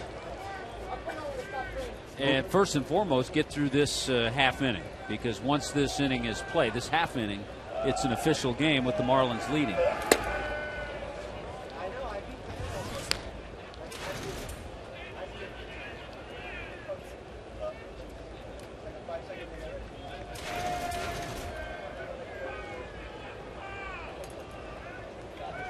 And the night started with Aníbal Sanchez throwing 40 pitches in the first inning.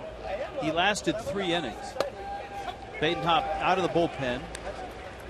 Probably a little sooner than anticipated, but this was the plan. And I think if you look down the road to the 5th day, you may, if Freddie's able to do it, you may piggyback these 2 pitchers again. They could be like a tag team match Yeah. every 5 days. Absolutely. Sanchez and the Hopper.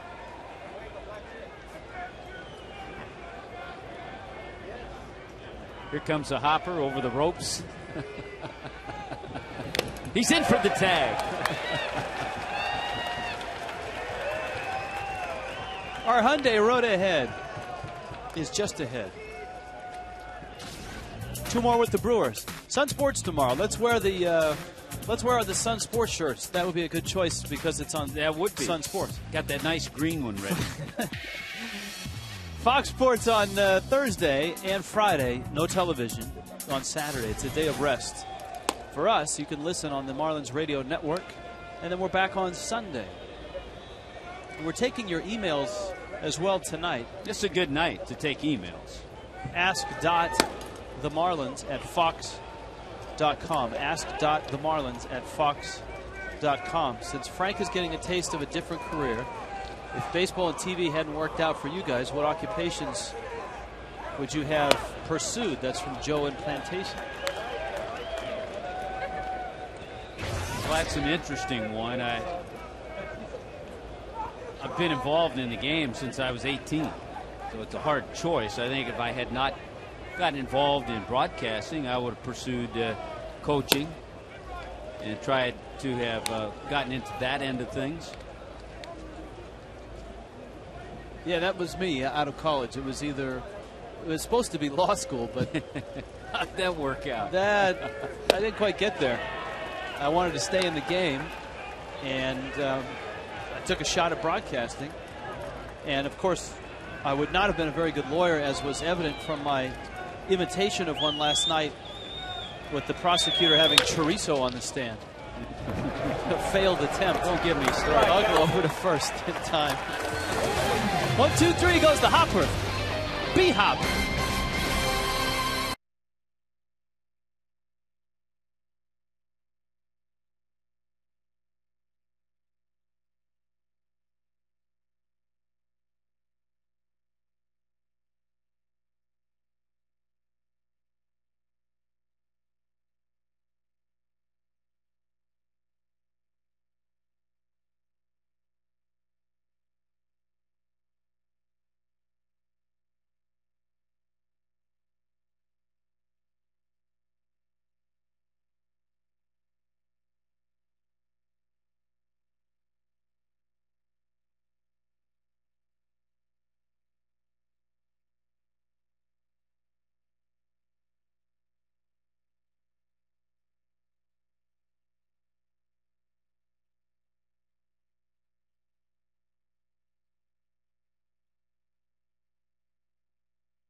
AT&T, the nation's fastest 3G network.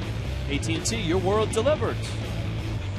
So there in a capsule is what's happened in the first 4.5 innings of this ball game, which is now an official ball game, and now no longer has Manny Parra on the mound. Mike Burns. Not a youngster. Burns, you saw good numbers at AAA, 30 years old.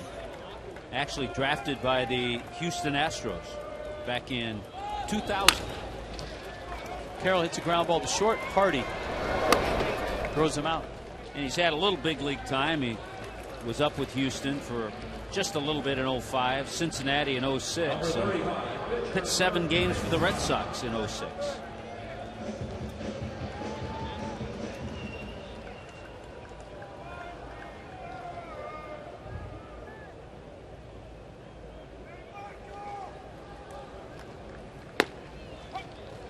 Hopper's starting to get comfortable. His second AB already. Hopper lined a pitch foul to right, and then bounced back to the mound.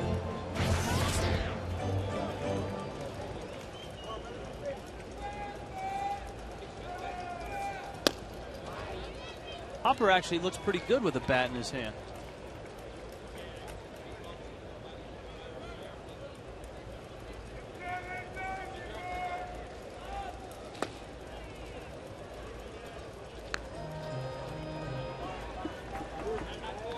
Left-hander Sean West is on the mound tomorrow night. He'll go up against former Marlin Braden Looper.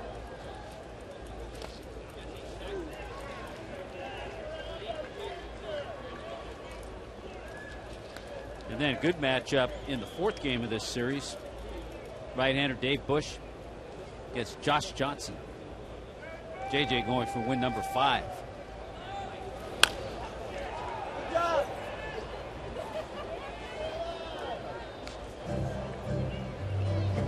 JJ, yeah, 4-1 with a 2.66 ERA, coming off that outing where he didn't feel 100% either in New York. He was inspired by your haircut there. I think he's starting to. He's fluffing it out a little bit. He is.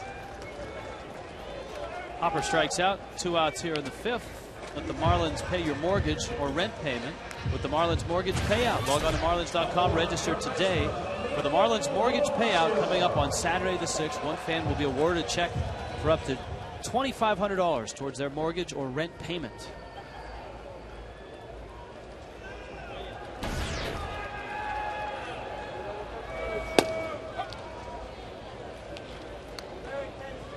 Angel in West Palm Beach.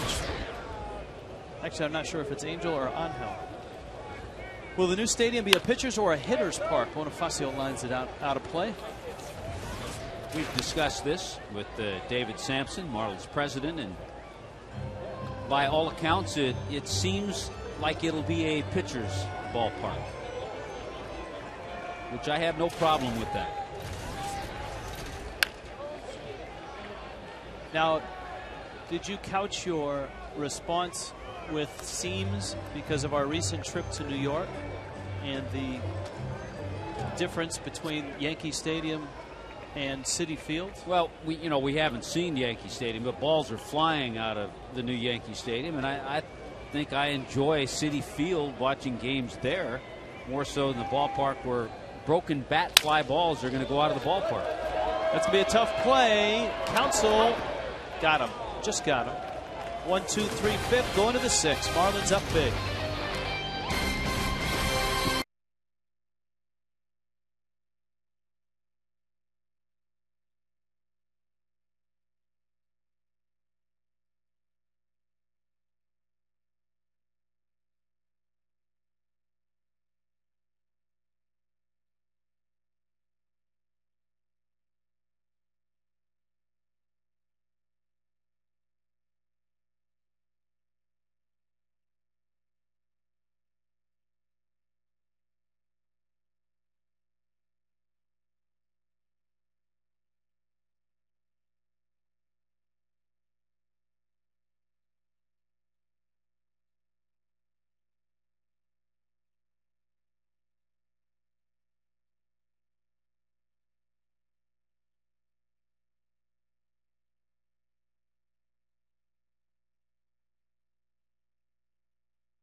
Top 6th inning. And Burke Baden-Hop still out there. This will be inning number 3 for the Hopper. And so far this has worked out quite well. I know Sanchez had a lengthy first inning, gave up a run in the second, but he worked a nice clean third inning. Handed it over to the Hopper. Just to give you an idea, 40 pitches for Sanchez in that first inning. That pitch there for Baden-Hop was number 29 as he works into his third inning. Good change up there. Catalinato, Braun, and Fielder on an email Tuesday night.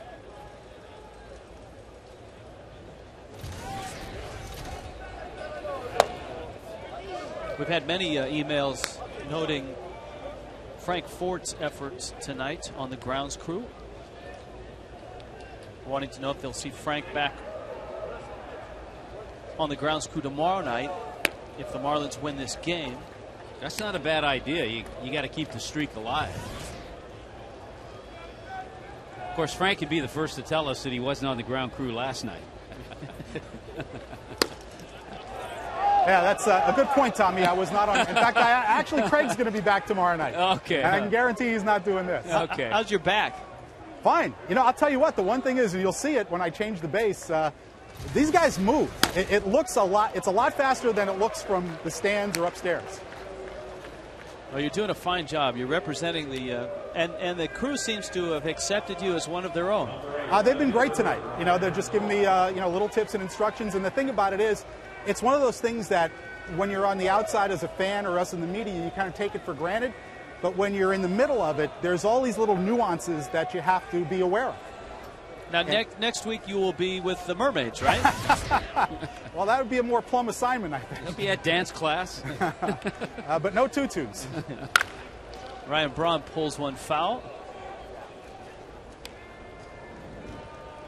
Braun has a base hit and has walked in this ball game. I think Frank might accept the Mermaid assignment before he'd accept the Manatee assignment. Night batting average leaders in our Firestone leaderboard. Ryan Braun does well at night. So does Hanley.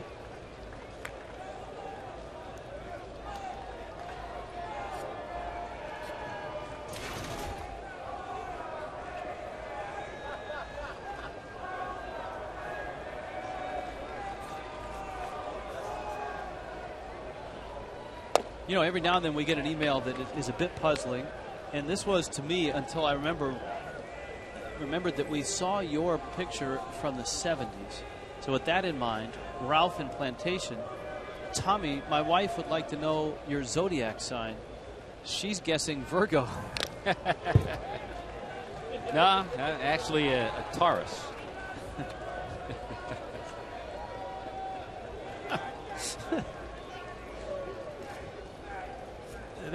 We've hit an all-time low with that one. That's what happened to the good baseball arguments about on-base percentage, OPS. Now we're reduced to zodiac signs. But we've had a lot of good emails, yeah. and we have plenty of time to get to many of them. Bonifacio, nice pick. And a throw to first. All right, let's see how Frank handled things in a pressure situation between innings. All right, we're coming out to replace second base. I got to put the new base on the infield, take the old base out, put the base plug in so the rakes can come over it. Once the rakes pass, now the guys at first and third don't have this base plug. Take it out. I dig in there, get any of the excess material out, smooth that around, get the base in.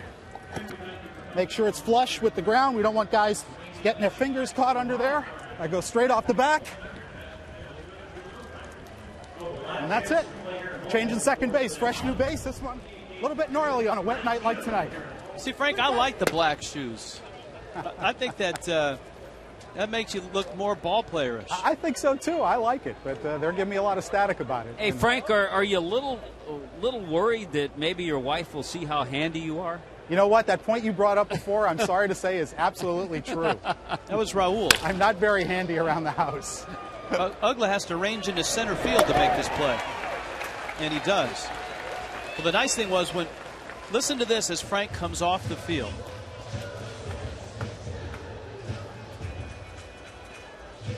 Well, that's Prince Fielder, but we're trying to get, there we go. I stole it. All right. He's one of the guys. Stolen base of my career. Nice. I had deceptive speed when I played the game. I was slower than I looked. Atta babe. Hardy now with 2 outs. And the hopper, the pride of Bowling Green, throws a strike.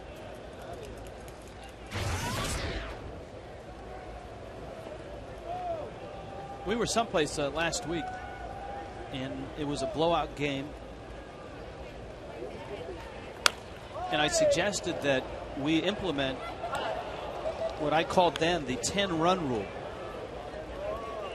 That is, if a game got to be 10 runs one way or the other, Marlins up 10, Marlins down 10, we start showing the wackiest video that we have. And I've been told we're working on it.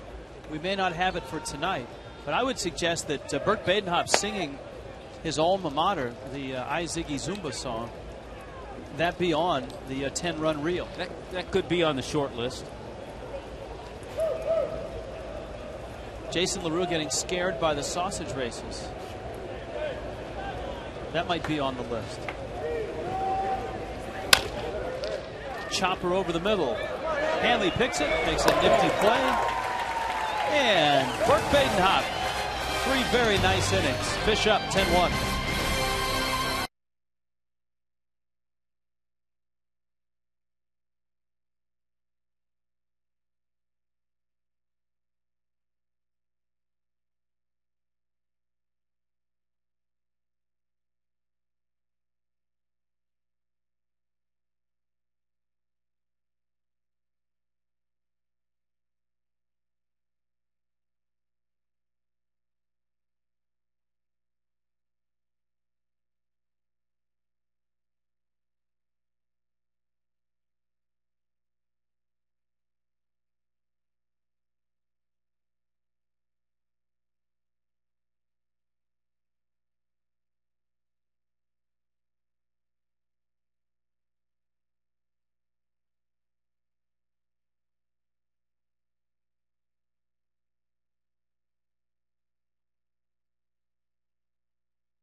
Sixth inning, Coors Light freeze can. Cody Ross, how about freeze it?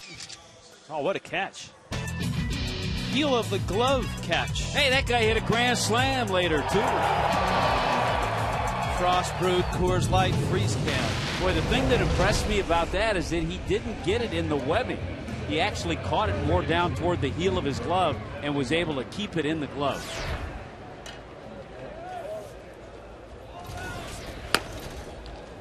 We have an angry email. Oh, how can you have an angry email with the Marlins leading 10-1? It's tradition. We accept all kinds of emails. This is from Lou in Fort Lauderdale. He says there are 2 parts to my outrage. First one, we've heard before. The new stadium being built further down in Miami. I'm from Broward. I go to a bunch of games a year, but now that the stadium is being built where the Orange Bowl used to be, I don't see myself attending many well, games next time we'll try to put it right in your backyard. How about that? I can't tolerate angry emails when the Marlins are leading 10-1. All right, well,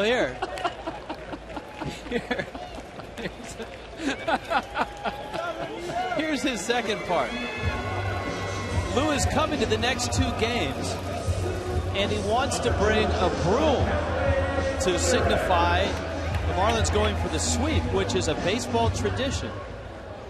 But, he says, security will not let fans bring brooms into the stadium. What's the harm in bringing a broom to the game to show his spirit? You know what, Lou? I'm with you on that. Yeah, I am too. It's an issue of the stadium, so don't... So wait, hold on. There's a happy medium here. Okay. Lou, if you come to some games down in the Orange Bowl site, to the new stadium in 2012, I will bet you, and we'll get David Sampson to comment on this, I will bet you they'll let you bring brooms to the new stadium because the Marlins are mere tenants here. They pay rent. They don't go, and it's not their stadium. They don't make the rules here. They follow the rules that are set by the stadium. And that goes for the food, the parking. I sensed a little anger there, Rich. Well, that was good. That was good. And nothing along the lines of your outburst. So, Lou, understand that the stadium isn't in your backyard. All right. It's closer than Portland. It's closer than Las Vegas. Closer than Oklahoma City. Another 15 minutes down the road. But new stadium, I think right now we should say you can bring a broom to the new stadium. And we will try to check that with David Sampson. All right. And no rain delays either. So there you go. Yeah, this game had a 19-minute rain delay. You won't have to deal with that. You would have been able to drive to the new stadium from here. An additional, if you added on 19 minutes. Yeah, you'd have been there before the rain delay was over. Bingo. And now back to our regularly scheduled game. Our Toyota Trent, 11-game hit streak against Milwaukee.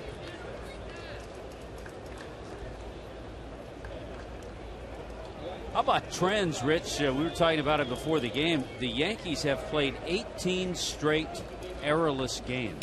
Hanley drilled the left. Bang off the top of the scoreboard. He may not be able to get a double out of this the way he's running, and he doesn't. He was hustling down the line. Hermida is at third with the sore groin. Hanley is going to leave this game.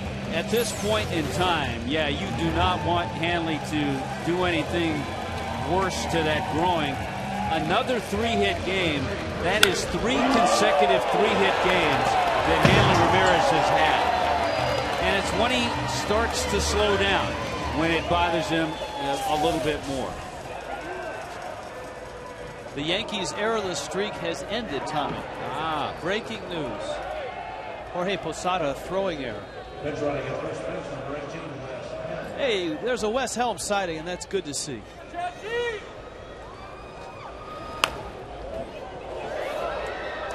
And how about the Pirates beating the Mets again tonight? Remember, it was Zach Duke against Johan Santana.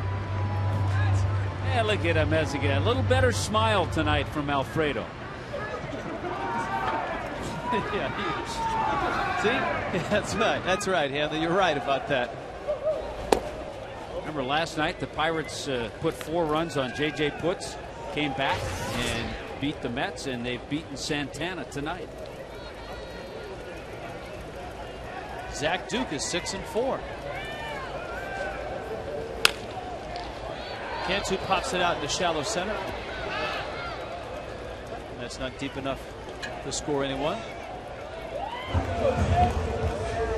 $250,000 Mustang money tickets are on sale. Your non-winning tickets can be registered through the 11th. It's a second chance to win prizes that include a 2010 Ford Mustang convertible, an Ultimate Florida Baseball Weekend getaway, or $100 gas cards. Looks like Roy Halladay is at it again. Toronto beating the Angels. Yep, 9-1. Wow. 6-4 the final. That to me is where, I mean, I have my good thoughts and bad thoughts about interleague play, but situations like that are ones that I look forward to. Seeing a guy, and when the Marlins go to Toronto, hopefully we'll see Roy Halladay, but seeing someone like that you don't get a chance to see. Indeed. Now Marlins hitters may not be thinking along those lines.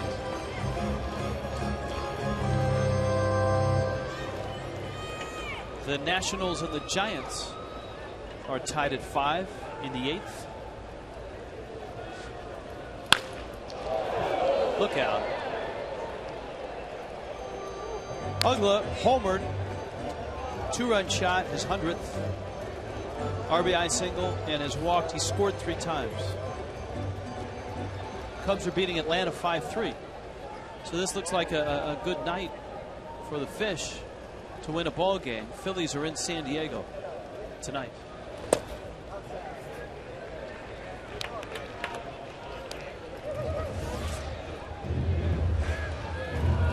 Trying to bunch things up a little bit more in that National League East.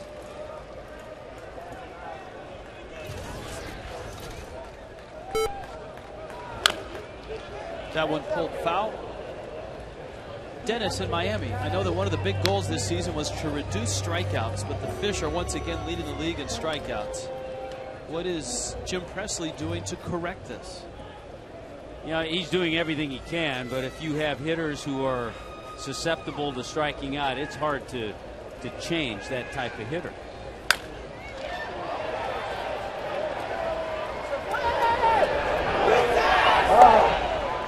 So 2 pop-ups after this first and third situation.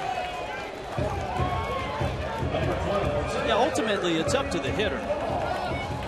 Cody Ross is a strikeout guy. Dan Uggla's a strikeout guy. Bonifacio has shown that he's going to strike out. Even Jeremy Romita strikes out more than he should. But Cody didn't strike out here. You'll take one of those for a few strikeouts.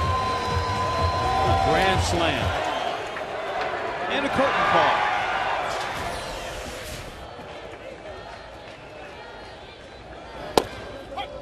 Email question for Frank from Lane in Oakland Park.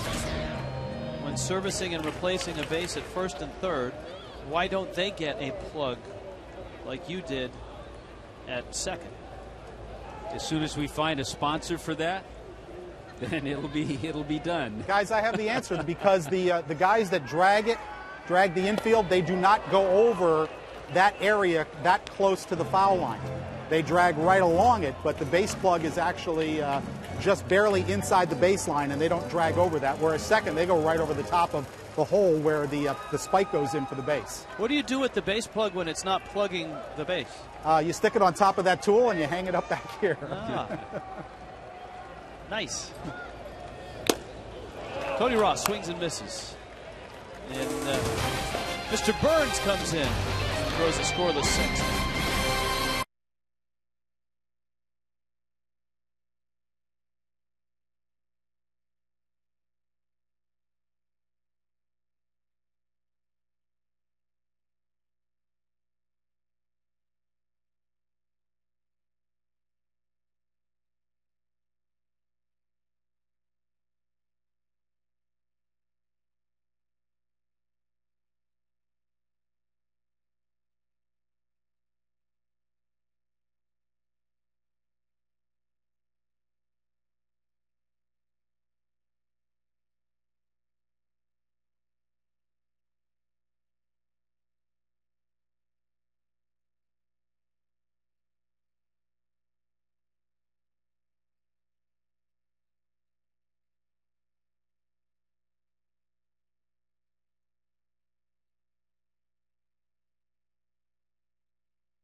On top, hello.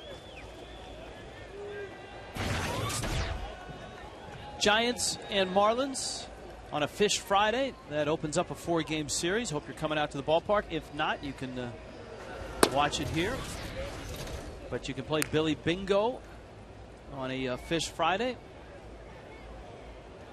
100 Dan Uggla bats will be given away. They are authentic game-type bats from Dan's personal collection, and he's going to autograph them. And so 100 of them will be given out. Boy, that's a nice number, signifying 100 home runs that he's hit as a second baseman, faster than any second baseman in the history of the game. You might even get to see Frank Fort working on the field. Frank? All right, guys, little show and tell. Rich and Tommy, do you know what this is? Yes. What is it? It's a pitching rubber. That is exactly right. And it is made out of rubber, but it is very heavy. It's 25 pounds. Now I'm going to turn it sideways. See, it's the cylinder in here. They pack it full of clay before they put it in the mound. So, I mean, this thing, when they pull it out to change it, it is really heavy because it's 25 pounds right now. They say it gets upwards of 50 when they pack it with clay. And, Frank, the only way I know that is that I watched, in watching the final game of the World Series last year in Philadelphia. There's a roller out to second. And all the post-game celebration, Jamie Moyer went out to the mound with a shovel, and he dug up the rubber at Citizens Bank Park and carried it off on his shoulder, and that's exactly what it looked like. So that's how I knew. This is a workout, I'm telling you. I mean, I was stunned at how heavy this thing is when they showed it to me. Hey, Frank, we had a question about the changeover from football to baseball. Is the mound here still on hydraulics, or has that changed? That has changed. It is no longer. They changed it, I believe. In fact, I talked to Alan Sigward about that about a week or so ago when we were shooting our Inside the Marlins show, and he said it changed, I believe, 3 or 4 years ago. Yeah, it used to be on hydraulics. It just used to elevate up and down, but that has changed. They now have to dig the mound out by hand. Cool. Well, I tell you what, you can't say enough about Burke Badenhop. We said that in his start in Philadelphia, too. But he came on in the 4th inning. He has faced, because he got helped out by a double play ball, he's faced just one over the number of hitters that he should have to this point. He walked one in the 6th inning. He's given up just one base hit. Careful there. Brett Carroll makes the catch, holds on, and is okay. Good work, BC. 10-1.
Not the way you'd like it. 40 pitches in the 1st inning for Anibal Sanchez.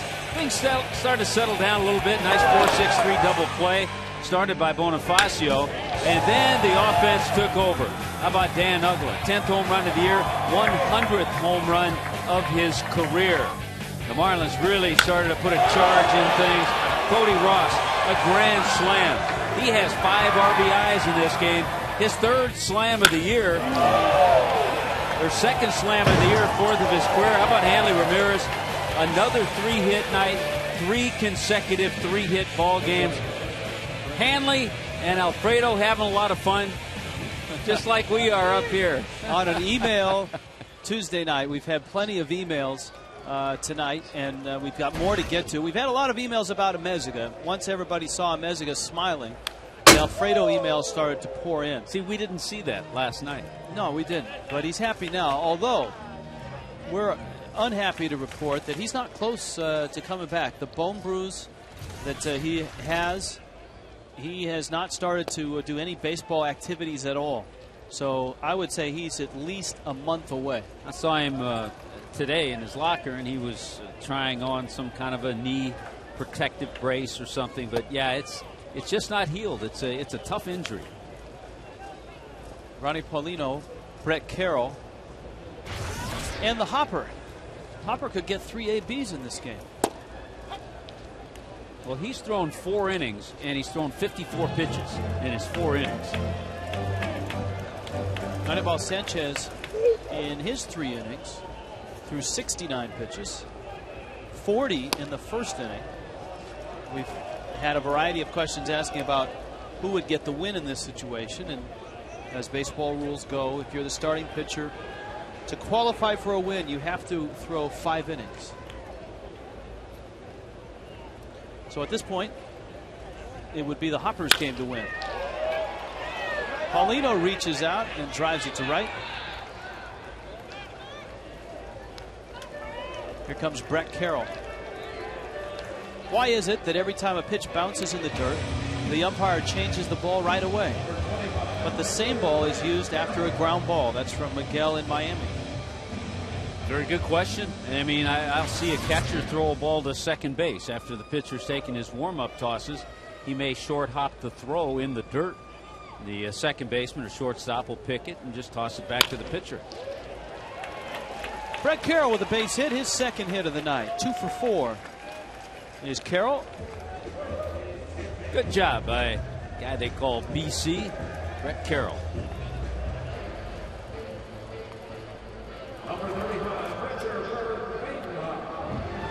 So it's Badenhop now for his third at bat.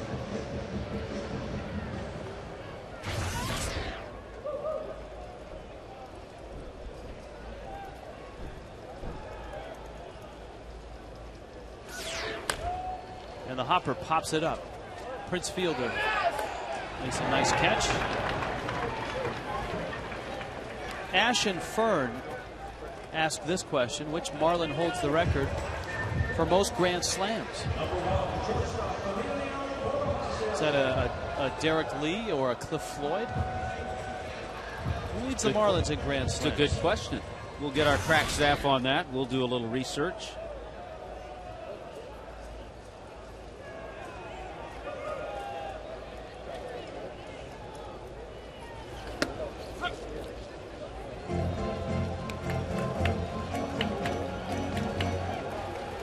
Bonifacio, 1 for 4.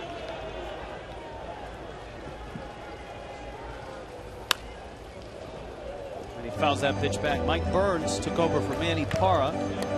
This is Burns' third inning in relief.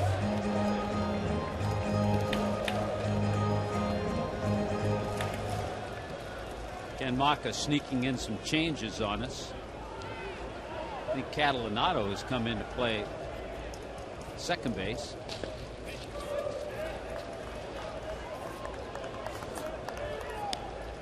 That means that is what, Corey Hart out there on right? Corey Hart.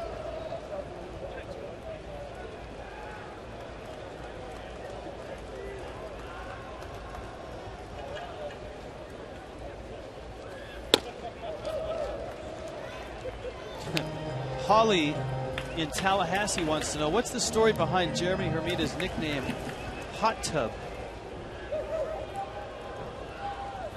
That, I guess, we would have to get from who did the lineups and gave him Dan Meyer. We'll have to check with Dan on that one. And that might not be one that would be for public knowledge. So we might not get that on Dan. I was reluctant to read the question, but I had started down that path and it was too late.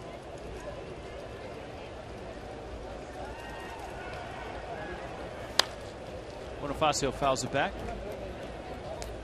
Dan did a good job of the lineups. I'll tell you, another thing that Badenhop has done, he has allowed the bullpen a little relaxation. Don't go to sleep yet, Dan.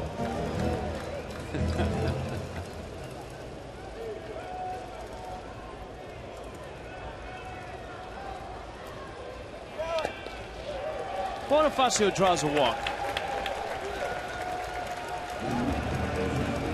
And that brings up Hermita.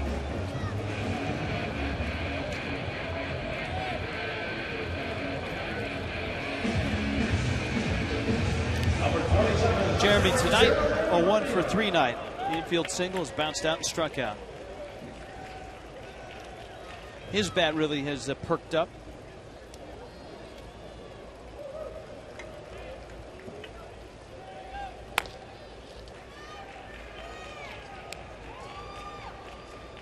Yeah, Jeremy now 11 of his last 14 games. He's gotten base hits in, hitting over 300 during that span.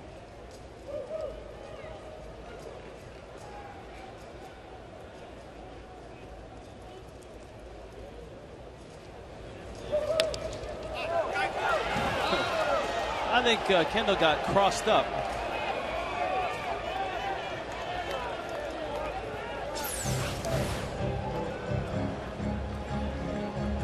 Yeah, he reaches up. He thinks he's going to get a fastball, and he got the curveball from Burns. I think Brett Carroll got screened at second base.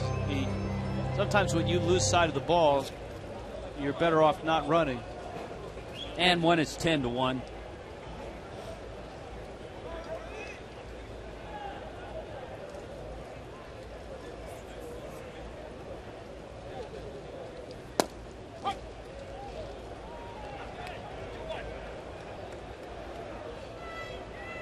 Count 2-1 to Herm.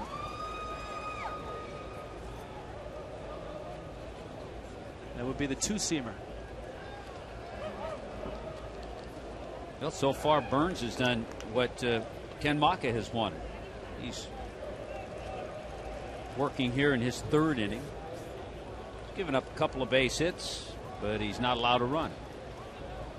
All 10 runs charged to Manny Parra. Hermida out to right center. Garrett runs it down and makes the catch. Inning over. Go to the 8th. 10-1 Fish.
Game hold of the day brought to you by Just for Men Hair Color. Leo Nunez now has 9. Just as middle relievers keep their team in the game, you too can stay in the game with Just for Men Hair Color. Burke Badenhop still on the mound, doing a fine job in his 4 innings. Has not given up a run. Burns at the plate. Ross Glode in the ball game. He's at first base. A couple of changes for Freddie, bringing Glode in, and Alejandro De Aza moves into left field. I think for the Brewers, they like the fact that Burns is a starter. And so Ken Maka down 10-1 figures he'll let Burns try to finish the night as he fouls it at the plate. We had an emailer asking about who's the career leader in grand slams. We should have known. Jeff Conine. He's out there saying, how come it took you guys this long to figure that out? Now he shares it with Bobby Bonilla. With only 3, though, which means Cody Ross has 2 as a Marlin. Dan Uggla has 2 as a Marlin. Yeah, Cody has 4 in his career, but 2 as a Marlin. Uggla hit 2 last year. Hanley has 1 this year. That was his first.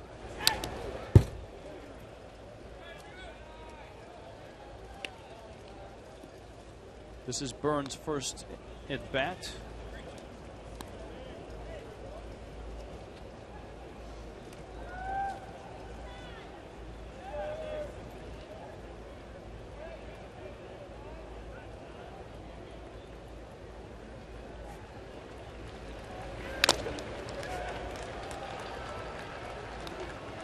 3-2.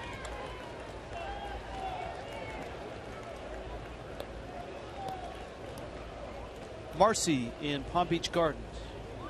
Do you think that Hanley is the best shortstop in the National League and deserves to be an all-star again?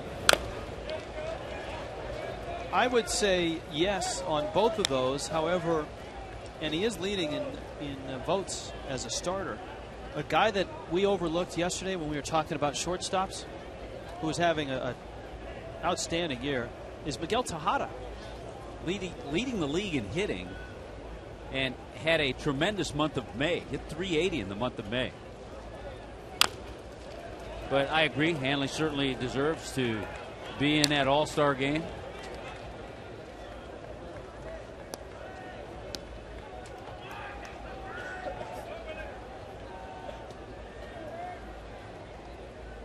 With his 3 hits tonight, Hanley now has jumped into the top 10 again in batting. Burns goes down. We check in with Frank Fort. All right, guys, a little more show and tell. Something else the grounds crew is responsible for, home plate. You say the old expression, the pitcher paints the black. Yes, the white is surrounded by the black, but you don't really see it when it's in the ground because you can see how this is beveled. Well, the clay gets packed in right up to the white area. Because you can see home plate's very thick, again, very heavy rubber. And this is what the bottom of it looks like, kind of that waffle pattern. As Counsell sends one into left field, and Diaza makes the play. And again, they pack this with the clay, and they tell me, guys, that you can go through a whole season. These are sturdy enough with just one home plate. Pitching rubber I showed you earlier, same thing. They can flip that around and go through a whole season with just one pitching rubber in most instances. But really surprised at how thick home plate is. Did not know it was that thick. This is what it looks like when it's out of the ground. Frank, how do they know where to put it? I mean, obviously there's a hole there, but... That's a good point, Rich, because Tom Wilson told me earlier you've got to be very precise with home plate because all the lines in baseball get measured off home plate. The foul lines, of course, come out from these back edges. So they've got to be very precise in where they place it and how they place it. And they got to take it in and out, I would expect, for football games as well. That's true. The hopper.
Bottom of the 8th, the Magic march through the East and into the NBA Finals. Getting ready to take on the Lakers, and you can follow each game.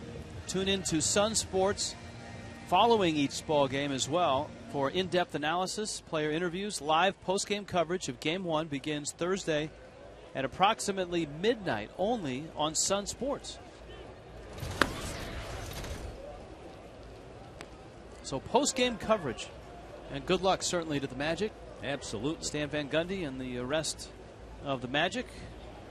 Boy, it's really good to see Wes Helms back in the batter's box. The Marlins missed him. Boy, the viral infection that he had just knocked him down.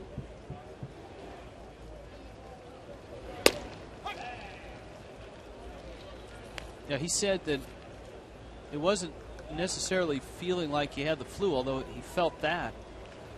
But he had no strength. He couldn't grip a bat.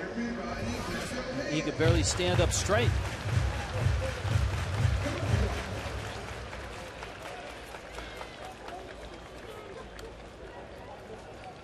He wasn't the only guy to get it as well in New York. Carlos Beltran had it. Burns misses up. Helms first at bat. Hanley in this spot in the order had 3 more hits tonight, which is becoming a nightly thing with him. Hey, 11 for his last 18, Hanley is. Carlos Beltran did not play tonight. I'm not so sure if it's that flu or that knee still is bothering him too, because he's had that aggravated as well. Pirates beat the Mets 3-1. Hayden Penn.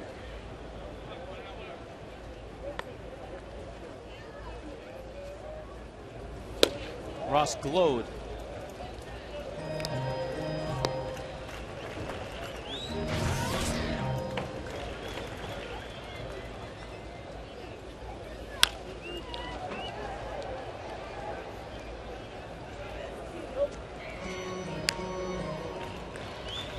And 2. Glode getting his first at bat, not a pinch hit appearance. He came in to play first base last inning.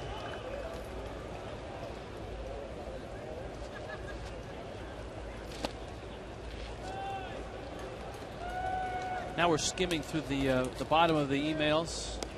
It's kind of potpourri at this point. Joe from Delaware, if a player reaches on an error or a fielder's choice, does that still go against his on-base percentage? Yeah, that's an offer. Because in a fielder's choice situation, you're essentially making an out and changing places with the other guy.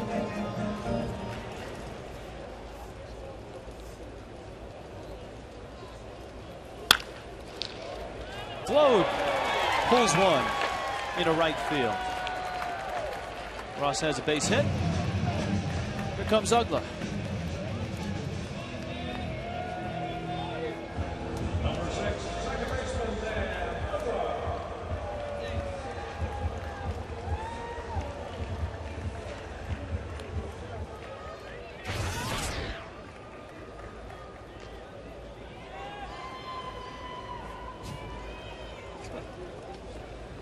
It's a 10-1 game, so the bottom of the email bin is a strange place.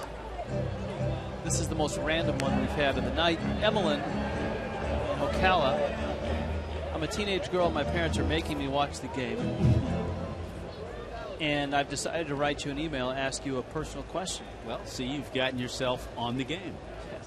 We have carpet in our living room now, but are thinking of switching to hardwood. Should we just get new carpet and save ourselves the sweeping, or get new hardwood floors and have dust bunny? I'm a fan of hardwood floors, so I would go with the hardwood. Yeah, but it sounds to me, she's a teenage girl, so I think she would rather have carpeting because it's easier to just vacuum than sweep the hardwood.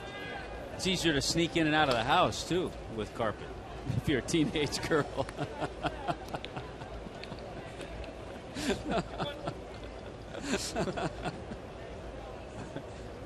That's going to be the last time that her parents make her watch a game. If you're going to make comments like that, you're going to... Well, you get the hardwood, you get the squeaky floor every once in a while. I'm with you on that.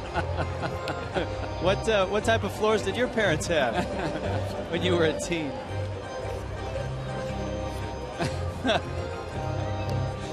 They had carpet back then, I think. John Solsters had shag carpeting. As long as we invoke the Brady Bunch clause tonight. Swing and a miss. And Uggla is out. Boy, the 14 hits for the Marlins. It's the most the Brewers have allowed this year. So they came in here in first place after sweeping the Reds. And the Marlins have caught a little fire. Cody Ross is 1 for 4. That one is a big one, a grand slam. How about another hit for Mr. Ross? Mr. Ross glowed, pulls into third.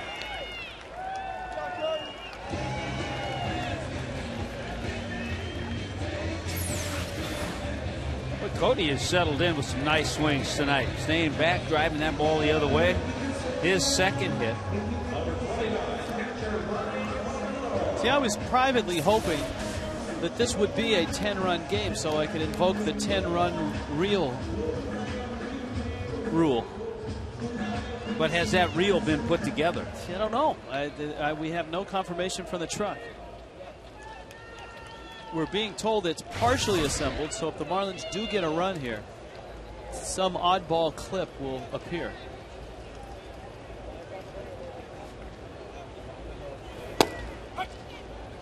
Show me Jason LaRue getting out of the way of Chorizo. See, you had one of those moments last night where you could not come to the microphone for 30 seconds. Was it after that clip, or? I think it was. Or was it the image of Chorizo on the witness stand? That might have taken it over the top.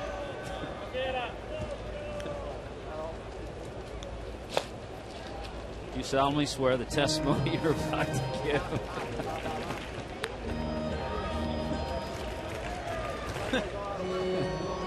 So we're hoping for a hit now, so we can see what our production staff has, at least in the early stages of the 10-run reel.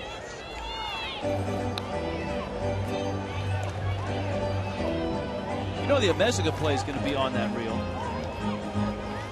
You know one of the racing presidents taking a headfirst fall is going to be on that reel.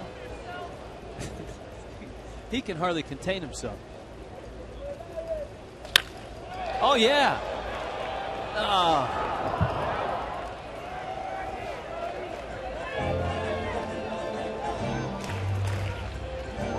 I don't know if we have the Randall Simon incident where he hits the racing sausage.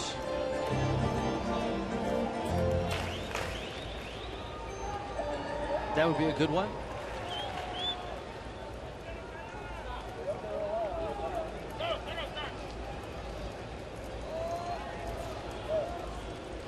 We have to have some fan videos of things that fans have gotten involved in. Spilled beer. Outside corner. No 10-run reel tonight. Oh, look at this. Yeah. Look at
Game, ninth inning rolls around. The Marlins stretch this one out early.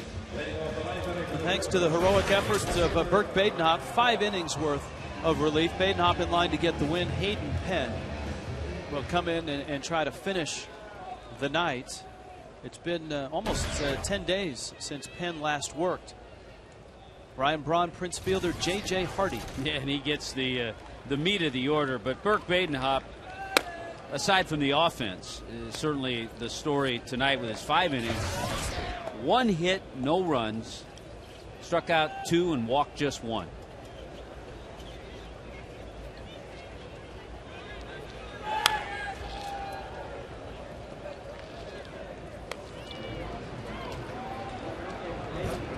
So Badenhop essentially has given the Marlins 2 starts. Because this is just like a start. In which he gave 5 innings in Philadelphia. Braun hits it real hard. Ogla on the first. So his last 10 innings that start in Philadelphia and this 5 innings here, he's given up 1 run. Boy, it's amazing where the Marlins are now compared to where they were just 3 weeks ago. Desperate for a starting pitcher or 2. Now all of a sudden, with Sean West here having pitched well twice, Badenhop having his 2 performances, Nolasco seems to be getting his act together. So you know he's going to be back soon. And you made a point earlier in the show, which is a good one, that in baseball today, starting pitching is so scarce that there's very little competition for those spots. Well, the Marlins are going to have their own little competition here for the starting spot. You're going to be pitching. There'll be a couple of guys pitching to keep that spot in the rotation, and that's good.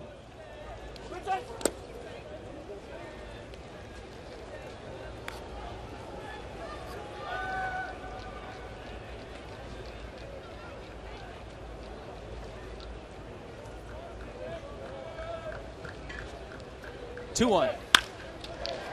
Fielder lines one to left. Deaza has to get by him. And Prince Fielder smells a double.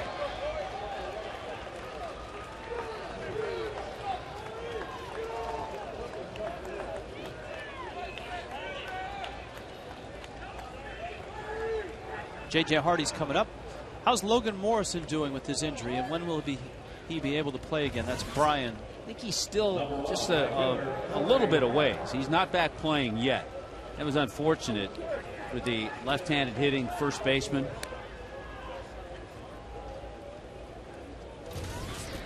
But a top prospect, certainly, in the Marlins organization. He got a lot of people's attention in spring training. So did Mike Stanton. And Stanton has had a great start to his year. Oh, he has.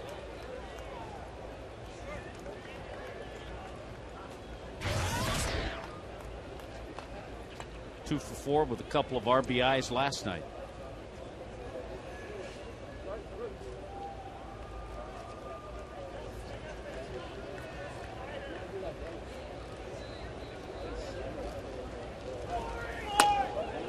Well, last we checked, Stanton had 36 RBIs in 46 games.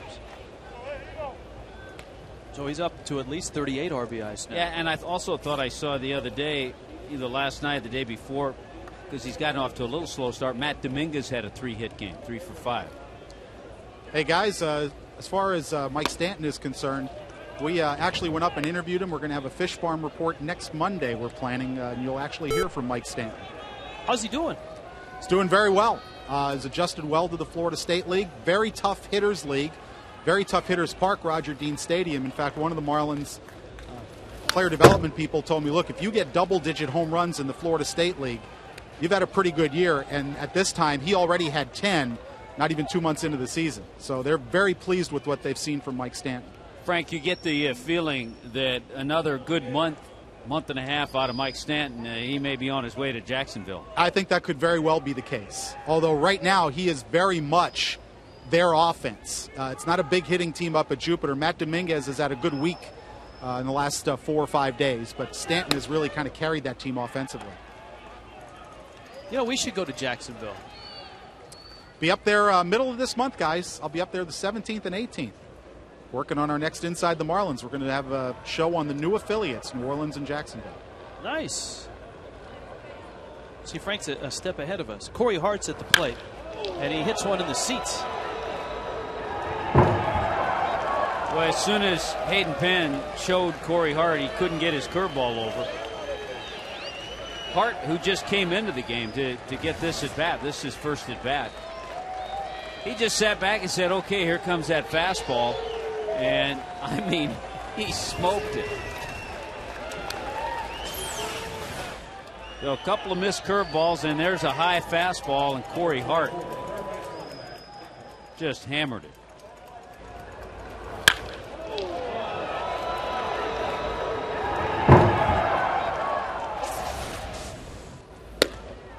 You know, his name surfaced in the discussion last week. A couple teams looking for a bat, the Giants in particular, when Ugla's name came up. I think Hank Blaylock's name was on that list. Corey Hart's name was on that list. Nick Johnson's name. Seems like Nick Johnson's name surfaces on a lot of those lists.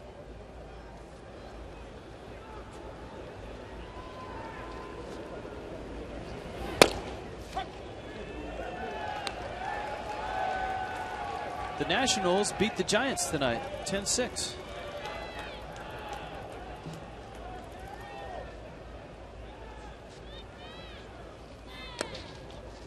So I guess those guys are Brewer fans. Is that the deal? And they've painted their favorite players' numbers on their chest? I guess. The guy in the middle is Corey Hart, then. The guy. Now, the whole Abercrombie look doesn't do anything for us here, you know, with the jeans and all that. Into right field. Carroll picks it up. And the lowrider shorts. There comes a time, and, you know, with the score 10-3, and I don't want to get critical here, but Hayden Penn has struggled. There's no question about it. He does not have options. That's why he can't be optioned to the minor leagues. Yeah, because but there comes a time when you have guys like a Christian Martinez who come up and pitch better than Hayden Penn has, that you have to make a decision on what you're going to do with him. Because you want as many good pitchers here to win games as possible. Right.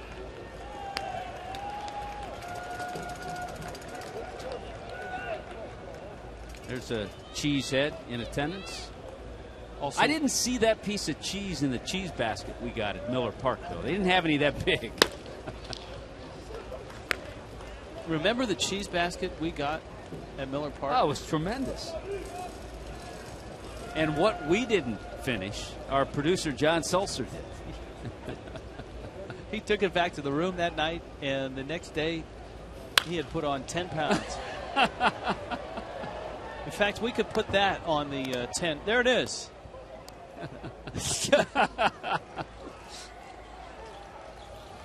Look at that. Look at that. Thanks to the Polish sausage who delivered that to us. The funny thing was, at the end of the night, everyone had left the booth and it was still up there. And John Solser, our producer, that's strike three called outside corner. Down goes Jody Garrett. John Solser wanted some of it, so I told him I'd bring it back to the hotel. So on the team bus, I put it underneath where they put the bags. And the whole bus smelled like cheese and sausage. Yeah, that's right. There was sausage in there, too. Kendall pops it up. This should do it. If there's room for Helms, and there's always room for Wes Helms. He makes the catch. Game is over, and the Marlins win big here. 10-3 is the final. On a night where Anibal Sanchez scuffled, Dan Uggla made some history. Burke Badenhop came